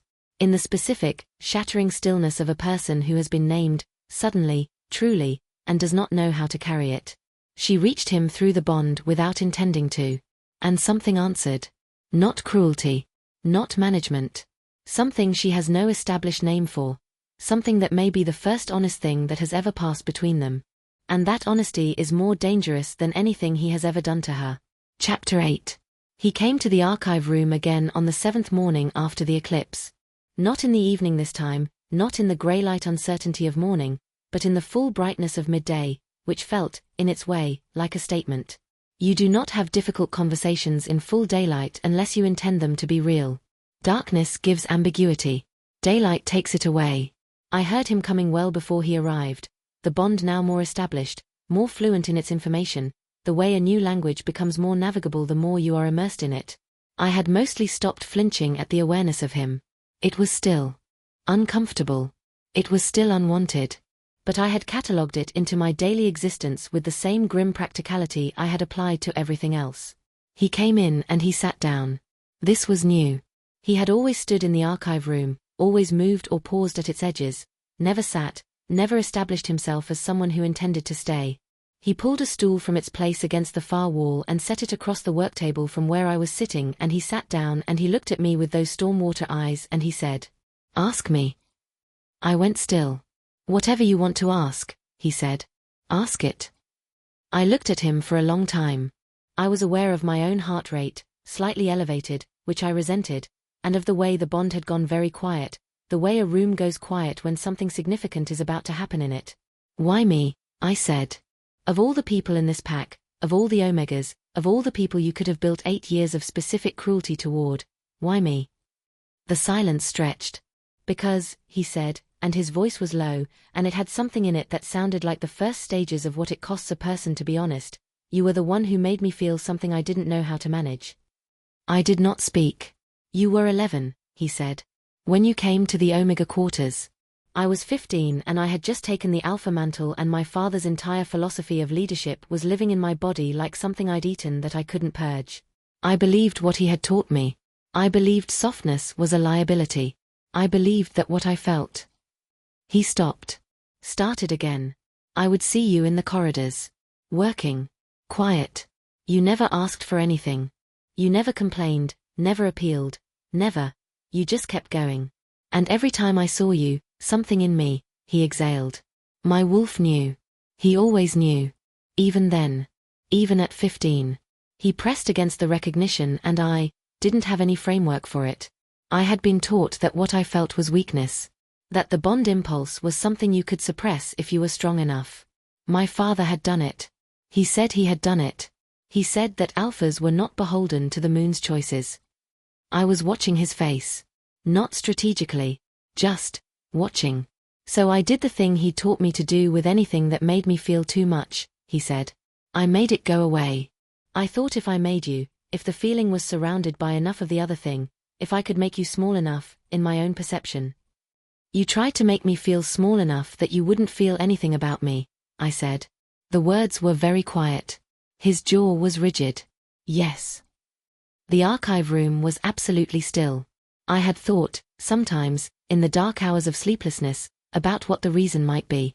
I had constructed several theories over the years, that it was political, inherited prejudice against my father's name dressed in personal malice. That it was simply the bored cruelty of a powerful person with a convenient target. That it was something about me specifically, some quality I carried that invited it, which was the most quietly damaging theory because it was the one I was least equipped to argue against. I had not considered this. Not, and this is the part that is almost too difficult to hold, not that he had known, at 15, that I was his mate. That his wolf had recognized mine before either of us had any right to, before the moon had made it official, in the space of corridors and early mornings and the specific quality of a girl who moved quietly through a world designed to grind her down. And that he had spent 8 years trying to destroy what he felt. Not me. Himself. Using me as the instrument. I sat with that for a very long time. I know, he said, into the silence, that understanding this does not undo it. No, I said. It doesn't. I know that an explanation is not an apology. No. And I know that an apology, he stopped, would require you to have a reason to believe it. Yes. We sat in the full daylight of the archive room with the weight of 8 years between us, and it did not get lighter. I want to be honest about that. The explanation did not lift any of the weight. The years were the years. The bruised jaw at 16 was the bruised jaw at 16. The water across the clean floor. The shelf. The cold. The hunger. The 8 years of learning to make myself nothing. None of that was revised by understanding where it had come from. But something else happened, sitting across from him in the daylight. I stopped being afraid of him. Not because he had become safe. I did not know yet if he was safe, and safety is something established over time and action and the slow accumulation of evidence, not over one conversation in an archive room. Not because I trusted him. But fear, I realized, had been such a constant part of my relationship to him that it had become structural. I had built everything on it, every wall, every management strategy, every careful calibration. My entire 8-year architecture of survival had fear of him at its foundation. And now I was looking at him fully, this person who had tried to make himself not feel by making me not matter, and what I felt was not fear. What I felt was something that sits just below fury and just above grief. It was the feeling of realizing how much was wasted. I'm angry, I said. Not loudly. Not dramatically. Just, accurately. He met my eyes. I know. Not just for me, I said. For you too.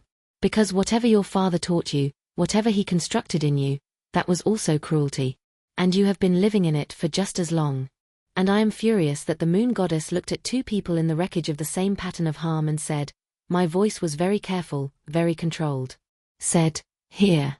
Work it out. Something broke, very slightly, in his expression. Just at the edges. Yes, he said.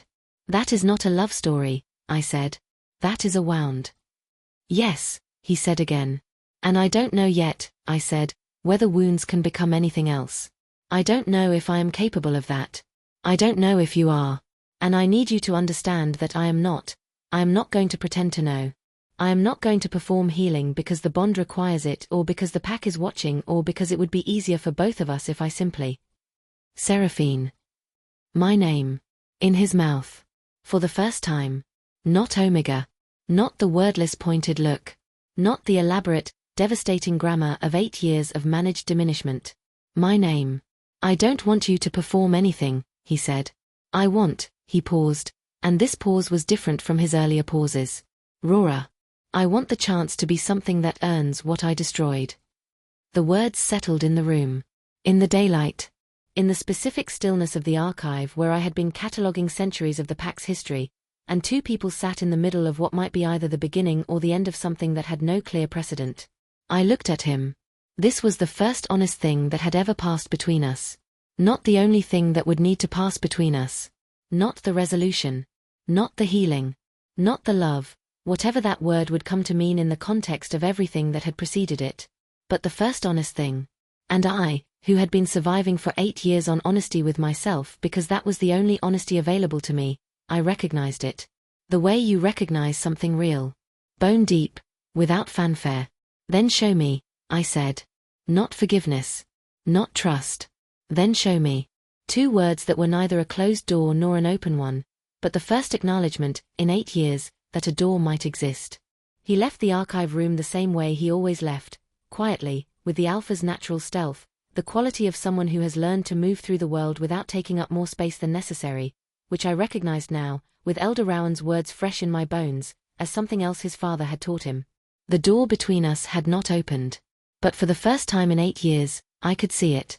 And through the bond, as his footsteps faded down the corridor, my wolf did something she had not done in as long as I could remember. She settled. Not in peace. Not in comfort or warmth or any of the tender vocabularies of safety. Just settled. The way a compass settles when it has finally found its direction. Not glad about where it's pointing. Just pointing. He said he wants the chance to earn what he destroyed. She said show me. And now the hardest, most tender, most treacherous chapter begins. Not the cruelty, which she knew how to survive, but the attempt at something else. The attempt at repair. And she has absolutely no roadmap for that. Chapter 9. Repair does not look the way you imagine it will. I had a picture of it, somewhere in the back of my mind, not a hopeful picture, not the soft-lit, reaching toward each other image of story and legend, but a functional one. A practical diagram. 2 people, 1 debt, the systematic work of addressing it. An accounting. A ledger brought into balance. The kind of repair that has clear stages and visible progress and an endpoint you can identify when you reach it. That is not what happened. What happened was small. Embarrassingly, almost insultingly small, given the scale of what it was meant to address. On the 9th morning after the eclipse, I found that a second candelabra had appeared in the archive room. The archive room had 1 candelabra, mounted in the stone to the right of the door, adequate for basic visibility, inadequate for detailed document work in the hours when the high windows let in insufficient light. I had been compensating for this for 6 years by angling the work toward the window and squinting. I had not mentioned it to anyone because mentioning inadequacies was not something I had learned to do. The new candelabra was tall, iron-wrought, with space for 6 candles, and it had been positioned on the left side of the worktable where the shadow fell longest. It was exactly what was needed and nothing more. There was no note. No announcement. No formal gesture. Just a candelabra. I looked at it for a long time. I lit all 6 candles. I went back to work. On the 12th day, my task rotation changed again, not to something easier, not to something more comfortable, but to something different. I was added to the Elder Rowan's record-keeping assistance rotation. This was a position that had previously been held by ranked wolves, a recognition, implicit and never stated, that the work required someone with genuine scholarly aptitude and the particular kind of sustained attention that not everyone possessed. I had been doing equivalent work independently in the archive room for 6 years. Now it was formal. Now it had a name. No announcement. No ceremony. Just a change in the rotation list, delivered by the same junior wolf who delivered all rotation lists, in the same tone, as though it were entirely unremarkable. I reported to Elder Rowan that morning and he looked at me over his cups of herbs and said nothing about it, and I said nothing about it, and we worked in the specific companionable silence of 2 people who have reached an understanding without needing to narrate it. On the 15th day, Calla came to me again. She came differently this time, without the relishing, without the careful construction of cruelty dressed in casual delivery. She came the way people come when they want something they are not sure how to ask for, which was itself new in the context of our interactions. She wanted to know about the archive. About the pack's histories. There was, she said, a particular question about her own family's lineage, whether an ancestor had held a certain rank, and the ranked wolves who typically managed such requests were occupied with council matters, and she had been told, by someone she did not name, that I was the person to ask. I found the relevant ledger. I found the answer to her question. I gave it to her plainly, without making her pay for it in awkwardness or history. She said, quietly, not making eye contact, "Thank you." And then, I shouldn't have said what I said. About the seal. About you interfering. I looked at her. She was looking at the floor. "No," I said. "You shouldn't have." A pause. Is it?" She stopped. Started again. "Are you all right? With all of it?" It was perhaps the first time in 8 years that a ranked wolf had asked me that question. Not rhetorically. Not in the shape of a statement. An actual question, with actual curiosity about the answer. I considered telling her the truth, which was vast and complicated and involved 8 years of history and a bond one had not asked for and a man I did not know how to be in the same room with without every wall I had ever built either defending me from him or, increasingly and infuriatingly, wanting to understand him. "I'm managing," I said. Which was honest enough. She nodded and left. And I sat with the small warmth of that exchange, not comfort, not friendship, not the full restoration of anything, but the first voluntary, human acknowledgement from someone in the pack's rank structure that I was a person whose state of being was worth asking about. Small. All of it was small. And yet I found, to my own bewilderment, that small was precisely what I could receive. The large gestures, I knew this about myself by now, the large gestures would have collapsed everything. If he had come to me with declarations, with formal acts of public restitution, with the Alpha's authority weaponized in my direction as generosity instead of cruelty, I would have shut every door and bolted every wall and he would have found himself exactly where he had always been, outside a fortress he had helped build. I was not ready for large. My capacity for receiving had been rationed down to almost nothing over 8 years and large would simply overflow and run off. But small I could hold. Small was the candelabra. Small was the rotation change. Small was Calla's hesitant apology, brokered, I was fairly certain, by a word from someone who had more influence over the pack's social landscape than she did. Small, incremental, undramatic. Like frost forming. Like, and I turned this thought over very carefully, because it unsettled me, like the opposite of what he had done. Which had also been small. Also incremental.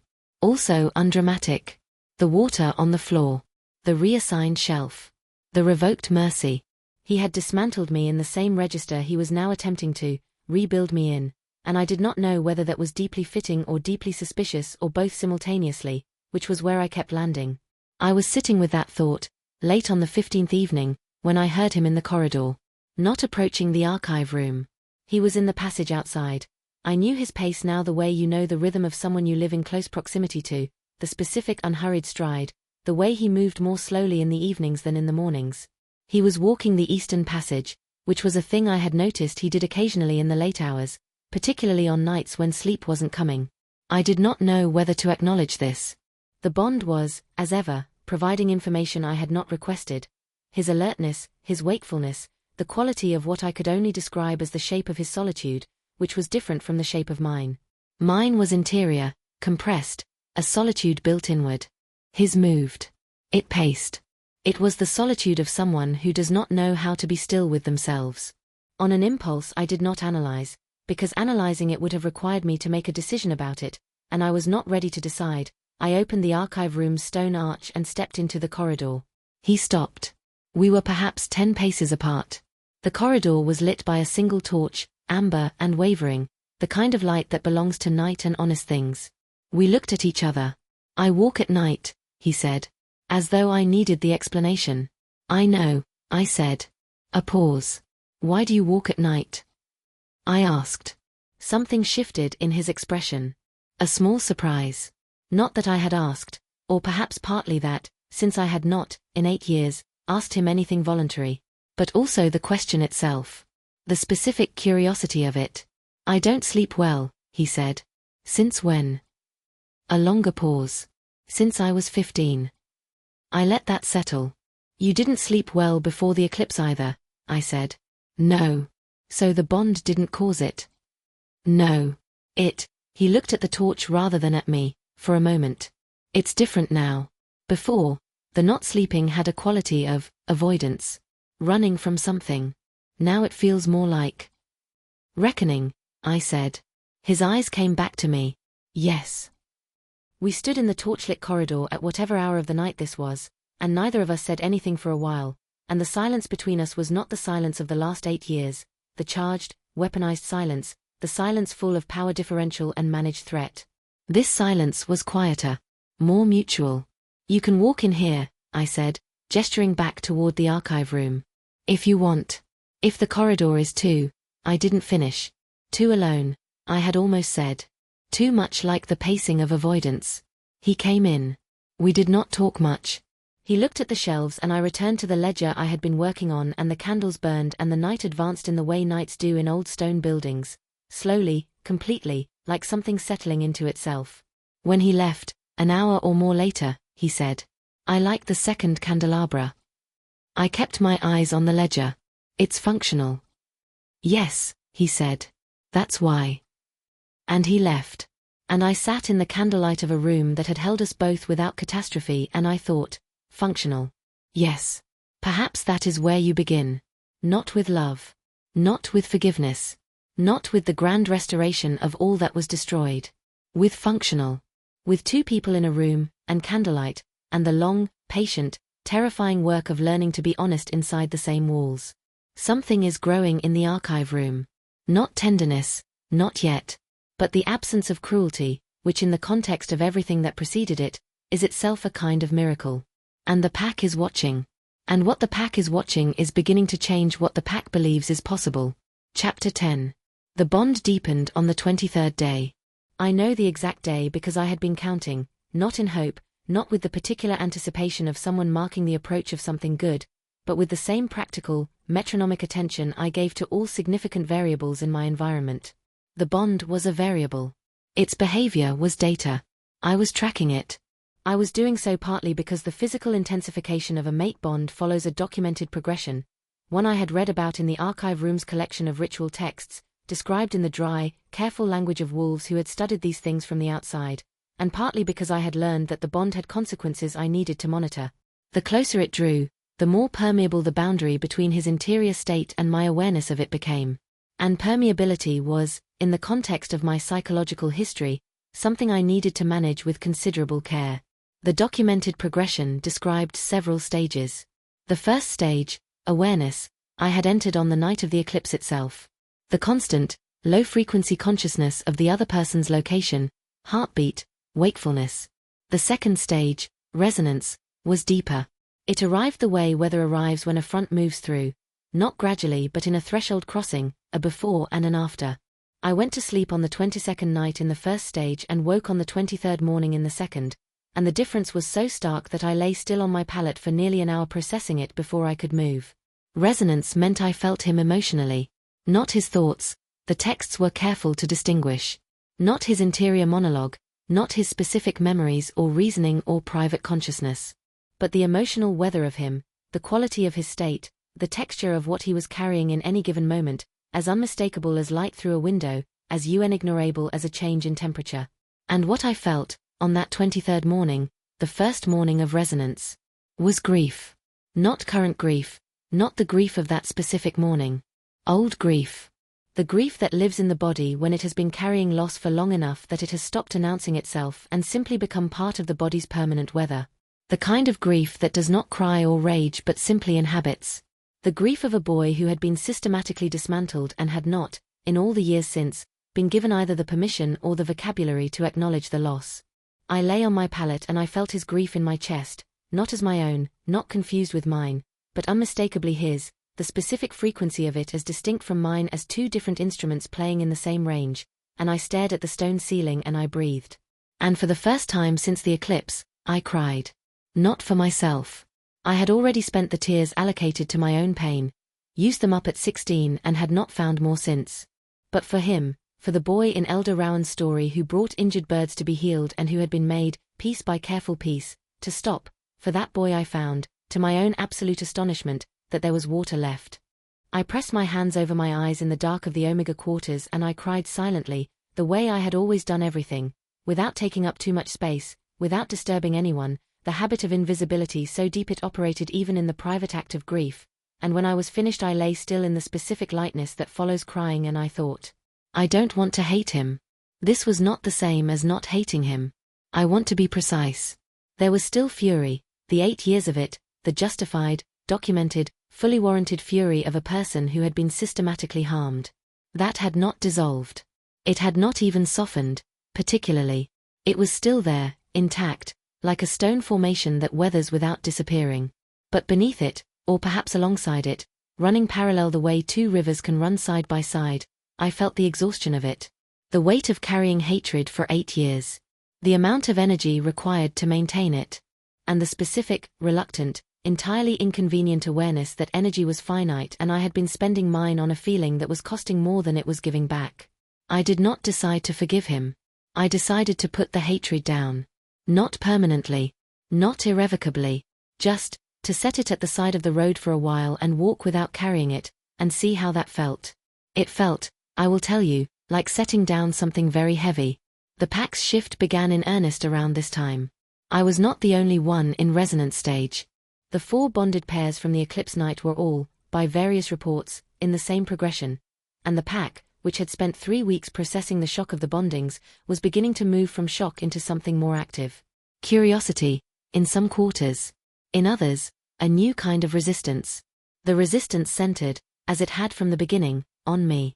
There was a council meeting on the 25th day. I knew of it from Elder Rowan, who attended as the pack's ritual witness, and who reported it to me in the careful, factual tone of someone who believes you are entitled to information about decisions being made about your life.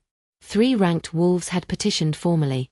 Their argument was structured around pack law, specifically, the provision that an alpha's mate must be capable of functioning in the mate's role, which in the Ashvale Pack's legal framework involved certain responsibilities of mediation, representation, and the specific social authority that belonged to the alpha's partner. The petition argued that an omega, by definition, was ranked insufficient for those responsibilities. That the moon's bond, while sacred, could not supersede pack law without threatening the entire structure of hierarchy that kept the pack stable. It was, I will say, a more sophisticated argument than simple prejudice. It was also, I recognized immediately upon hearing it, a distillation of exactly what the pack hierarchy was most afraid of, not that I was unworthy, but that if I was elevated by the moon's bond, the implicit logic was that the hierarchy itself was subordinate to something older and less controllable than pack law. Which it was. But acknowledging that was destabilizing in ways that people with comfortable places in the hierarchy understandably wished to avoid. What I did not expect was how Aldric answered it. Elder Rowan described the council meeting in the same measured tone. He said the 3 petitioners had made their argument. He said the council had listened. He said that Aldric had been quiet throughout, in the way that Aldric was quiet when something was being fully assessed rather than dismissed. And then he had said, and Elder Rowan gave me the exact words, which I have held precisely since. The moon goddess outranks pack law. She always has. If she had wished to bind me to a ranked she-wolf, she would have done so. She did not. Any petition that asks this council to argue with the moon's determination is a petition I will not hear. My mate is Seraphine. This is not negotiable. The question before us is not whether, it is how we build a pack that is worthy of what the moon has asked of us. I heard this in Elder Rowan's rooms, sitting across from him with tea going cold in my hands. My mate is Seraphine. In the council chamber. In front of the ranked wolves. Without equivocation. Not a declaration of love. I want to be clear, I did not receive it as that, and I do not think it was intended as that. It was something different. Something more fundamental. It was the alpha of the Ashvale Pack using his authority not to diminish me but to establish me. To make my existence in this pack, my right to occupy this pack without being managed toward invisibility, an unchallengeable fact. It was the first time in 21 years of my life that someone with power had used it in my direction. I sat with my cold tea and I did not cry this time, which surprised me. I had expected to feel overwhelmed. Instead I felt clear. The specific clarity of something being named correctly. The way a diagnosis settles something, even a difficult one, not because it solves the problem, but because the truth of things, named plainly, is always easier to inhabit than the uncertainty that preceded it. I went to him that evening. I had not gone to him before. Our interactions had always been in the archive room, his arrival in my space, always. I had never sought him out voluntarily, Not once in 8 years, and not in the weeks since the eclipse. Going to him felt like a rearrangement. A shift in the grammar. Not submission. I was finished with the language of submission. Something more like reciprocity. I found him in the study adjacent to the council room. He was at the table, writing the Alpha's correspondence, which was endless, the administrative life of a pack leader being significantly more bureaucratic than the hierarchy's dramatic exterior suggested. He looked up when I came in. I said, "Elder Rowan told me what you said in council." He set down his pen. Waited. "You didn't have to do that," I said. "Strategically. You could have allowed the petition to create a buffer. Given yourself political cover while the pack adjusted. It would have been the easier choice." He looked at me. "Yes. Why didn't you?" Not a question. A genuine inquiry. He was quiet for a moment. Then, "Because I have spent 8 years using the pack structure against you. I will not spend one more day doing it." The words were simple. They did not reach for beauty or eloquence. They were just true. The flat, declarative truth of a decision that had already been made by the time it was spoken. I stood in the study doorway. And the bond sang. That was the only word I had for it, the only word that came close. It sang between us, a chord of something that had no name yet in the vocabulary of my experience with him. Something that was not quite warmth and not quite pain but contained the frequencies of both, the way a minor key contains beauty and ache in the same breath. "I'm going to be angry at you for a long time," I said. "I want you to know that. The things you said today, they don't resolve the 8 years. I need you to understand that I am not a ledger that balances." "I know," he said. "And I'm not," I stopped. Chose words. "I'm not going to pretend that what is growing between us doesn't exist. That would be dishonest. And I am done being dishonest with myself about things that are real." He went very still. "But I need it to be slow," I said. "Whatever it becomes. I need it to be the slowest thing. I need there to be no assumption, no pressure, no moment where I feel that the bond is being used to ask more of me than I am able to give." "Yes," he said. And then, quietly, "I would wait as long as you needed. I would wait." He stopped himself. Seemed to be weighing something. "As long as you will let me." I looked at him. At the lines of exhaustion and something newer around his eyes. Something that had not been there before the eclipse. Something that I was only beginning to have words for. "I'll let you," I said.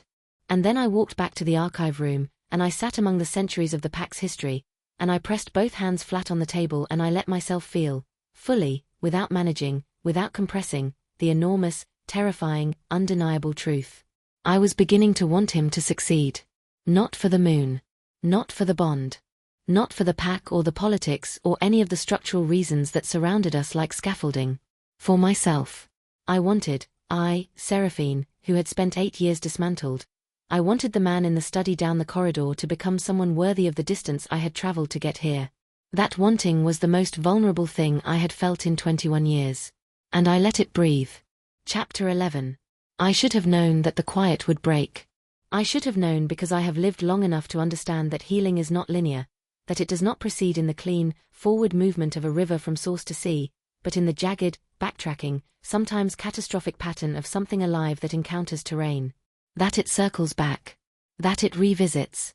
That just when you believe you have found solid ground, the very fact of the solid ground reveals by contrast how unstable everything beneath it still is.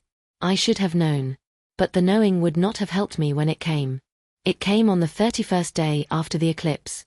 I had been called to the Great Hall for a ranked gathering, a formal dinner, the kind the Ashvale pack held 4 times per year, at which attendance was compulsory for all wolves above a certain rank. Omegas were not, historically, included. But my status had been ambiguous since the eclipse. The rotation listing had me present at the edges of the event in my previous capacity, attending to the hall's preparation and maintenance. This I had expected. What I had not expected was the secondary directive, delivered by Elder Rowan with careful neutrality. I was to remain through the meal itself. Not in the outer ring. At the table. At the Alpha's right hand. The formal seat of the mate. I stood in the Omega quarters looking at my 2 tunics and I thought, with the flat, exhausted humor that had replaced the part of me that used to panic, I am about to sit at the head table of the Ashvale pack in grey wool that has been washed 37 times. Mara, without a word, produced a tunic I had never seen. Deep blue, fine woven, without ornamentation but clean and whole and clearly not intended for Omega labor. She held it out to me with the expression of someone who has been waiting for a specific moment and recognized it when it arrived. "Where did this come from?" I asked. "Someone left it," she said. "I did not ask who. I put it on." The great hall was full when I entered. The long table, the banners, the candles, the same room that had held the eclipse ceremony, the same room where I had banked fires and been shown my inadequacy for years, was full of the pack in its formal configuration, and every wolf in it turned when I walked in. I did not falter. I want that on the record.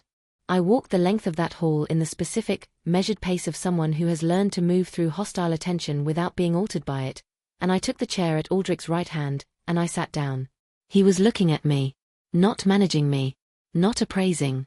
Just looking, with those stormwater eyes, with the particular quality of attention I was learning to distinguish from all his other qualities of attention, the one that had no strategy in it. The dinner began. For a while, it was merely uncomfortable. The kind of uncomfortable I was equipped for, the sense of being watched, of assessment happening on multiple levels, of every choice being catalogued and discussed in the peripheral whispers that were not quite quiet enough to be genuine discretion. I ate. I spoke when spoken to. I answered a question about the archive from the wolf seated across from me with the same flat competence I brought to all discussions of the archive. I was doing well, I thought. I was managing. I had this. And then Lyrian spoke. Lyrian, who had been the source of the false assertion about Omega's corrupting the eclipse seal, who had been one of the she-wolves most visibly positioned as a potential mate prospect for Aldric before the eclipse, who had not been among the petitioners to the council but whose presence at the dinner had an energy I had been carefully tracking from the corner of my awareness. She was seated 4 places down the table, and she had been very quiet for most of the meal, and I should have been more careful about quiet people who had reason to be loud. She said, in a voice calibrated to be heard without appearing to project, "I understand the archive work has been very valuable. It's remarkable what one can accomplish when one has nothing else to occupy one's time." The table did not go quiet. That would have required people to acknowledge what had been said, which was itself a form of choosing sides. Instead, a kind of careful microtension moved through the gathering, that almost silence of people who have heard something and are deciding whether to have heard it. I set my fork down. 8 years. 8 years of exactly this, the comment designed to wound while preserving the speaker's deniability, the cruelty dressed in the vocabulary of innocent observation. 8 years of responding to it by making myself smaller, by looking at the table, by absorbing it into the fortress and adding it to the archive of endured things. I looked at Lyrian.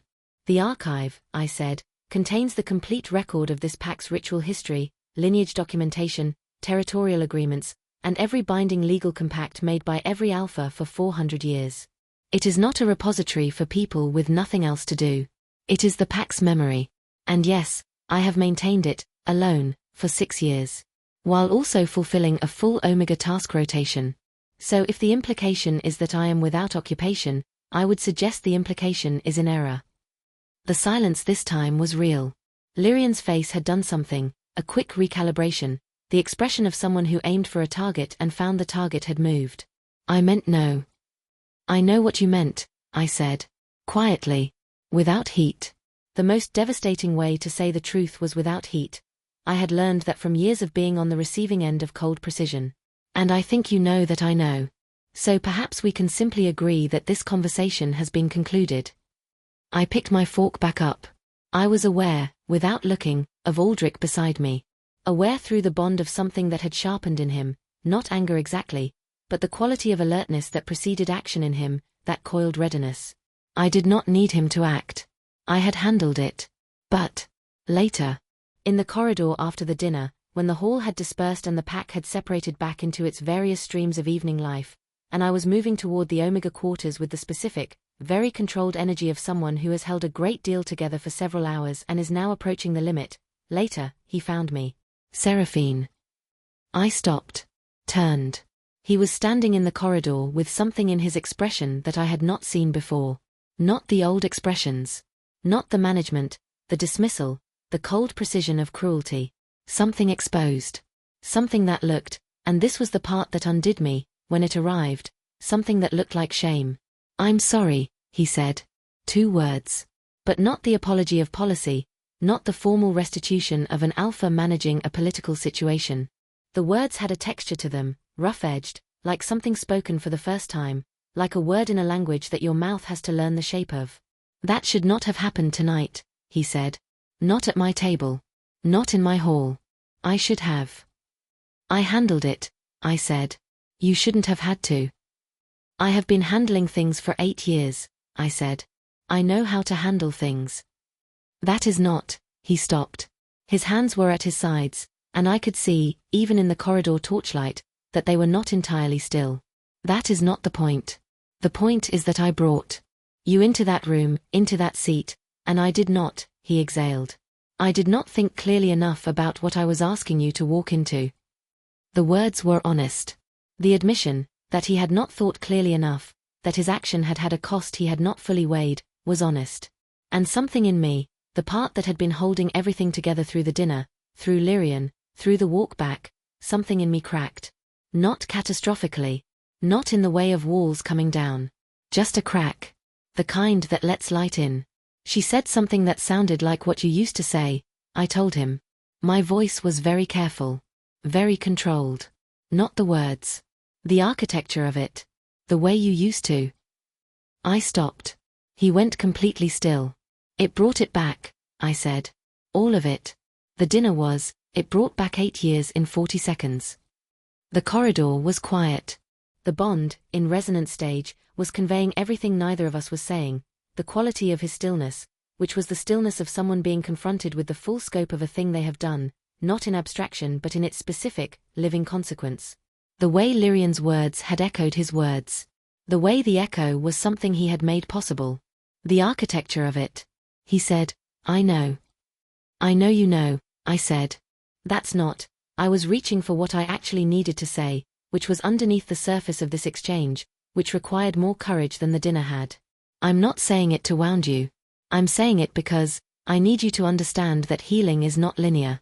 That I am doing this work, I am choosing to do this work, and there will be days when something brings it all back and I will need you not to need me to be further along than I am." He looked at me in the torchlight. And I saw it clearly, for the first time, with the full sight that the bond and Elder Rowan's history and 31 days of small, honest interactions had given me. I saw the man underneath the Alpha. The boy underneath the man. The one who brought injured birds. Who had been systematically made into someone who hurt things instead of healing them. Who had spent 15 years fighting himself and 8 years losing. Who was, with everything that remained of whatever the hardening had not fully consumed, trying. "I won't need you to be further along," he said. "I will be wherever you are. That is the only pace I am interested in." I looked at him for a long time. And then I did something I had not done in 8 years of proximity to him. I reached out and I put my hand on his arm. Just briefly. Just for a moment, the duration of a long exhale. The fabric of his sleeve under my fingers, and beneath it the warmth of him, and through the bond the shockwave of that contact, not violent, not overwhelming, but resonant in every frequency simultaneously. The way a chord is resonant, the way music is resonant, containing more than the individual notes. I withdrew my hand. He had not moved. Had barely breathed. "Good night," I said. And I walked to the Omega quarters. And I lay down on my pallet. And the bond, which had been deepening and widening and slowly, carefully taking on the particular warmth of something that no longer needed to justify its own existence. The bond settled around me like something that had always been meant to be there. Not a chain. Not a cage. For the first time, just barely, just at the threshold of feeling, something that resembled what wolves had always called it when they spoke of it in reverence. Home. Chapter 12. On the 47th day after the eclipse, he asked me to walk with him in the forest. Not in the Alpha's formal tone. Not as a directive or a requirement or any of the 100 ways that power can dress itself in invitation. He asked the way a person asks when they have no authority to fall back on and know it, with the specific vulnerability of a request that could simply be refused. "Will you walk with me?" I said yes. We went out in the early morning, before the stronghold had properly woken. The light was the particular pale gold of late autumn mornings, slanted and clean, the kind that makes shadows long and every surface look recently considered. The frost had come the previous night, and the grass was silver at the edges, and our breath made small temporary clouds between us as we walked. He did not fill the silence immediately. This was something I had been learning about him, that the person he was, underneath the architecture of cruelty his father had built, was not someone who filled silence casually. He was, at his fundamental nature, a person who used words deliberately, who seemed to find the same quality of meaning in what was left unsaid that I did. We were, I was discovering, more alike in our silences than in anything else. We walked through the outer grounds, through the gate, into the beginning of the forest. The trees were holding the last of their leaves, amber and rust and a particular deep gold that looked like something burning very slowly and without emergency. The path we were on I had walked many times alone. It felt different with him beside me. "Tell me," he said, when we had gone deep enough that the stronghold sounds had faded behind us, "what you want." I glanced at him. "In what sense?" "In all senses," he said. "What you want your life to look like. Not what the bond makes possible, not what the pack requires, not what you have always been told you were permitted to want. What you actually want." The question opened something I was not sure I had the full measure of. Because the truth was, and this was a truth I had been circling for weeks, feeling its edges without looking at it directly. The truth was that I had not allowed myself to want anything for myself in so long that I was not entirely sure I still knew how. Survival had been such a complete occupation. Not wanting had been such a complete philosophy. Desire had been such a liability. But the bond had been doing its slow, pressurizing work. And I was discovering, in the archive room, in Elder Rowan's records, in the newly named work and the candelabra and the corridor conversations and the hall that had held us both without catastrophe, I was discovering that there were things I wanted. The archive, I said, first. Formally. Not as an adjunct to the Omega rotation, as its own role. The pack's historian. The keeper of its records. It is work I have already been doing and it is work that should have a name. "Done," he said. As though the answer had been waiting. I stopped. Found the next one. I want Mara and the other Omegas reviewed. Their designations reviewed.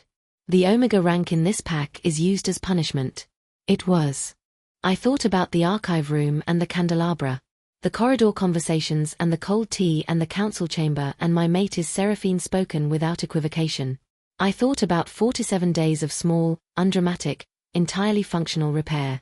I thought about a hand placed briefly on a sleeve in torchlight, and the way the bond had felt in that moment, not like a chain closing, but like a cord resolving. "Yes," I said. "I believe we are." He looked at me for a long moment.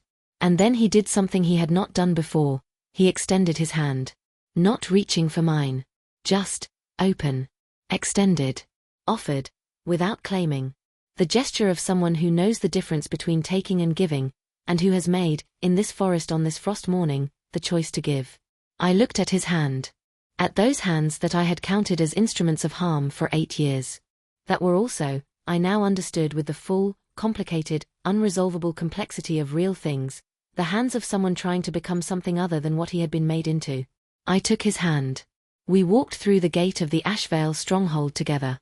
And the pack, which was beginning its morning, the wolves moving through the courtyard, the smoke of the kitchen fires, the ordinary, breathing life of a community, the pack saw us.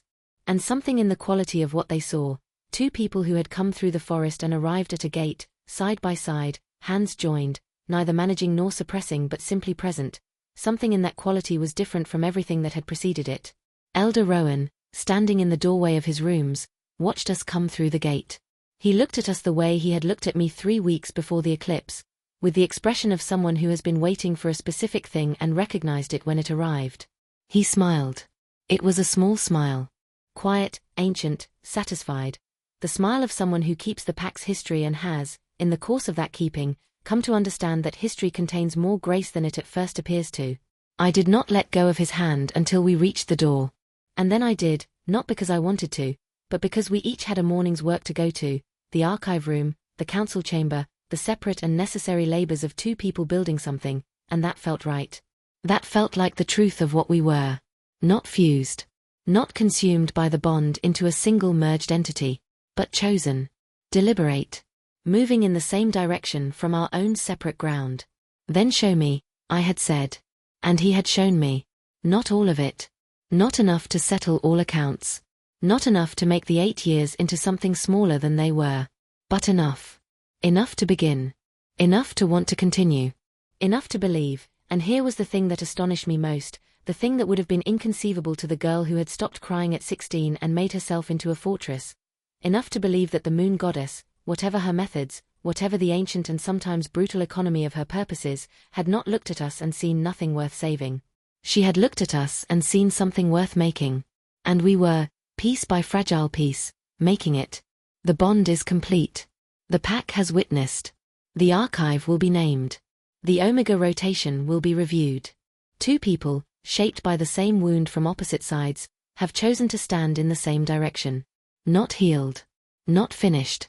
But begun, truly, freely, with full information. Begun. I am writing this in the archive room. The second candelabra is lit. Both of them are, as they always are now, the original and the one that appeared on the 9th morning, which has become as ordinary a fixture of this room as the shelves and the worktable and the cold draft from the eastern window that I have never managed to fully block but have stopped fighting. The cold is part of the room's character. You learn, eventually, to work around the things you cannot change. You learn to dress for them. Outside, the forest is in deep winter. The Ashvale territory has its own particular winter, heavy and still, the way forests are still under snow, the kind of quiet that is not absence but presence. The presence of a world resting, completing something, preparing, in its unhurried way, for what will come next. A year has passed since the Crimson Eclipse. I want to tell you what a year looks like, when it is a year of this particular kind of work. Not the glossy, accelerated version, not the story that arrives at the epilogue with all wounds healed and all ledgers settled and two people arrived safely at love like travelers reaching a shore. I want to tell you the actual texture of it. There were bad days. Many bad days. Days when something triggered the 8-year architecture, a raised voice in the corridor, a certain quality of silence when I entered a room, a moment of being looked at in a way that echoed the old assessment, and I went back inside the fortress entirely. Completely. Doors shut, walls up, every thread of the careful opening pulled back in. On those days, he did not press. He had learned, and this was itself a form of the work, the disciplined, unglamorous work of a person becoming different from what they were. He had learned to recognize the quality of my withdrawal and to give it exactly what it needed, which was space. Not distance dressed as indifference. Not retreat that felt like abandonment. Just room. The room to be in the fortress for as long as I needed, while remaining, quietly, somewhere I could find him when I came back out. I came back out. Every time. That is the thing I had not anticipated, that the withdrawal would not become permanent. That the fortress, which had been my permanent address for 8 years, would become instead a temporary shelter. A place to go in emergencies, not to live in. The difference between a panic room and a home. I learned the difference because he gave me no reason to stay in the panic room. Not perfectly. Not without failures. There were moments of lapse, moments when the old training surfaced in him the way old habits surface in people who are working to change, when something came out sharper than it should have or more controlling than he intended. Those moments were important. They were the moments that tested whether any of this was real or whether it was the most sophisticated cruelty yet, the cruelty of raised hope. Each time, he named it before I did. That was wrong, he would say. I heard it as I said it. I'm sorry. Not a performance. Not the structural apology of someone managing a situation. The real thing, halting and uncomfortable and without the polish of practice, the real thing. I learned what real things feel like. I learned that they feel nothing like the rehearsed versions. The Omega rotation review began in the 3rd month. It was, as he had predicted, slow, council work always is, the grinding machinery of collective decision-making in a pack that had operated on one set of assumptions for generations. There was resistance. There were meetings that achieved nothing. There were weeks of apparent stasis. But Mara received a formal rank reassignment in the 6th month. She came to find me in the archive room when she heard, walked in with her mending still in her hands and sat across from me at the worktable and said nothing for a while. Then she set her mending down. And she looked at me with those ancient, quiet eyes. There is a particular kind of flower, she said, that grows on the grave of the bonded pair from the last eclipse. Elder Rowan's story. I know the story, I said. The flower is called Moonrest. She picked up her mending again. It only grows where something long fought has finally found peace. We sat in silence for a while. Thank you, she said. Not for the rank reassignment specifically. For something larger, something that had been moving through the pack in the quiet, incremental way of genuine change. A shift in the architecture of assumption, the first tremors of a structure beginning to be rebuilt on different ground. I did not take credit for it. The moon, I said. Yes, Mara agreed. But the moon used you. And I, who had spent 8 years being used, whose entire history was the history of being used, who had been diminished and controlled and made into an instrument of someone else's internal war, I, Seraphine, sat in my archive room in the full light of the second candelabra, and I found that I did not mind. Because the moon had not used me the way the others had. The moon had used me the way a story uses its protagonist, not as a passive object of events, but as the thing through which meaning is made. The thing that endures and transforms and arrives, changed, at the place where the meaning lives. I had been made smaller for 8 years. I had been made larger by what came after. Not by the bond. The bond was a mechanism, a tool, an instrument the moon played. What made me larger was the choice. The choice, made every day in the 47 days between the eclipse and the frost morning in the forest, and every day in the year since, to stay. To engage. To put down the hatred and pick up the terrifying weight of the alternative. To want something. And to let myself want it without armor. This is where I tell you about now. Now, he comes to the archive room in the evenings.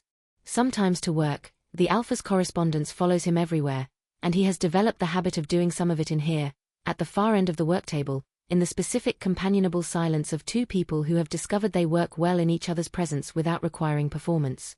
Sometimes just to be here. Sometimes to talk. The talking has become something I have no adequate word for. Necessary, perhaps.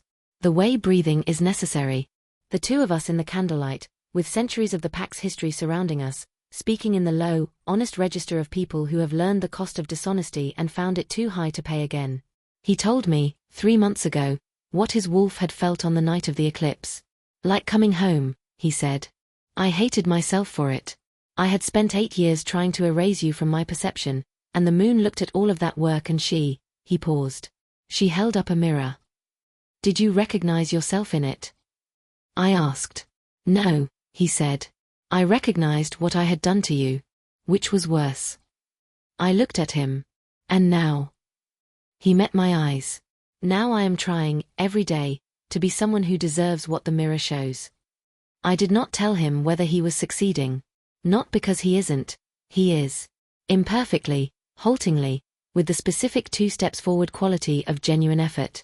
But because the measurement of it is mine to make, and the timeline of it is mine to determine, and I will not be rushed by anyone, not even by love. Because it is love, now. I will say that plainly. It is love, not the love of legend, not the love of stories that arrive pre-cleaned of difficulty and complication, the love that begins when the damage ends. No.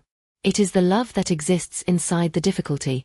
The love that knows the full accounting and chooses anyway. The love that does not require the past to be different, only the future to be honest. It is the hardest kind of love. It is also, I am finding, the most real. The moon goddess sent a white deer before the eclipse. I have not seen her again. I have looked, sometimes, in the eastern clearing where she appeared, on the anniversary of that afternoon, on mornings when the light has that particular quality of being watched, on evenings when my wolf hums in the specific frequency of recognition. I have not seen her. But I think, and this is the closest I come to theology, to the act of believing something that cannot be proven, I think she has been watching all along. I think she watched the archive room and the corridor and the frost morning in the forest. I think she watched Mara receive her rank and the council begin its long, grinding revision. I think she watched 2 people, made incomplete by the same wound, find each other across the wreckage and start the work. I think she was satisfied. Not because everything is resolved. Not because the wounds are healed or the history revised or the 8 years made into anything other than what they were. But because we are trying. And trying, in the moon's accounting, may be the most sacred act available to creatures like us. Creatures who are neither fully human nor fully wolf, who live in the borderland between instinct and choice, who have the capacity to harm and also, this is the difficult, crucial, miraculous part, the capacity to choose differently. The capacity to change.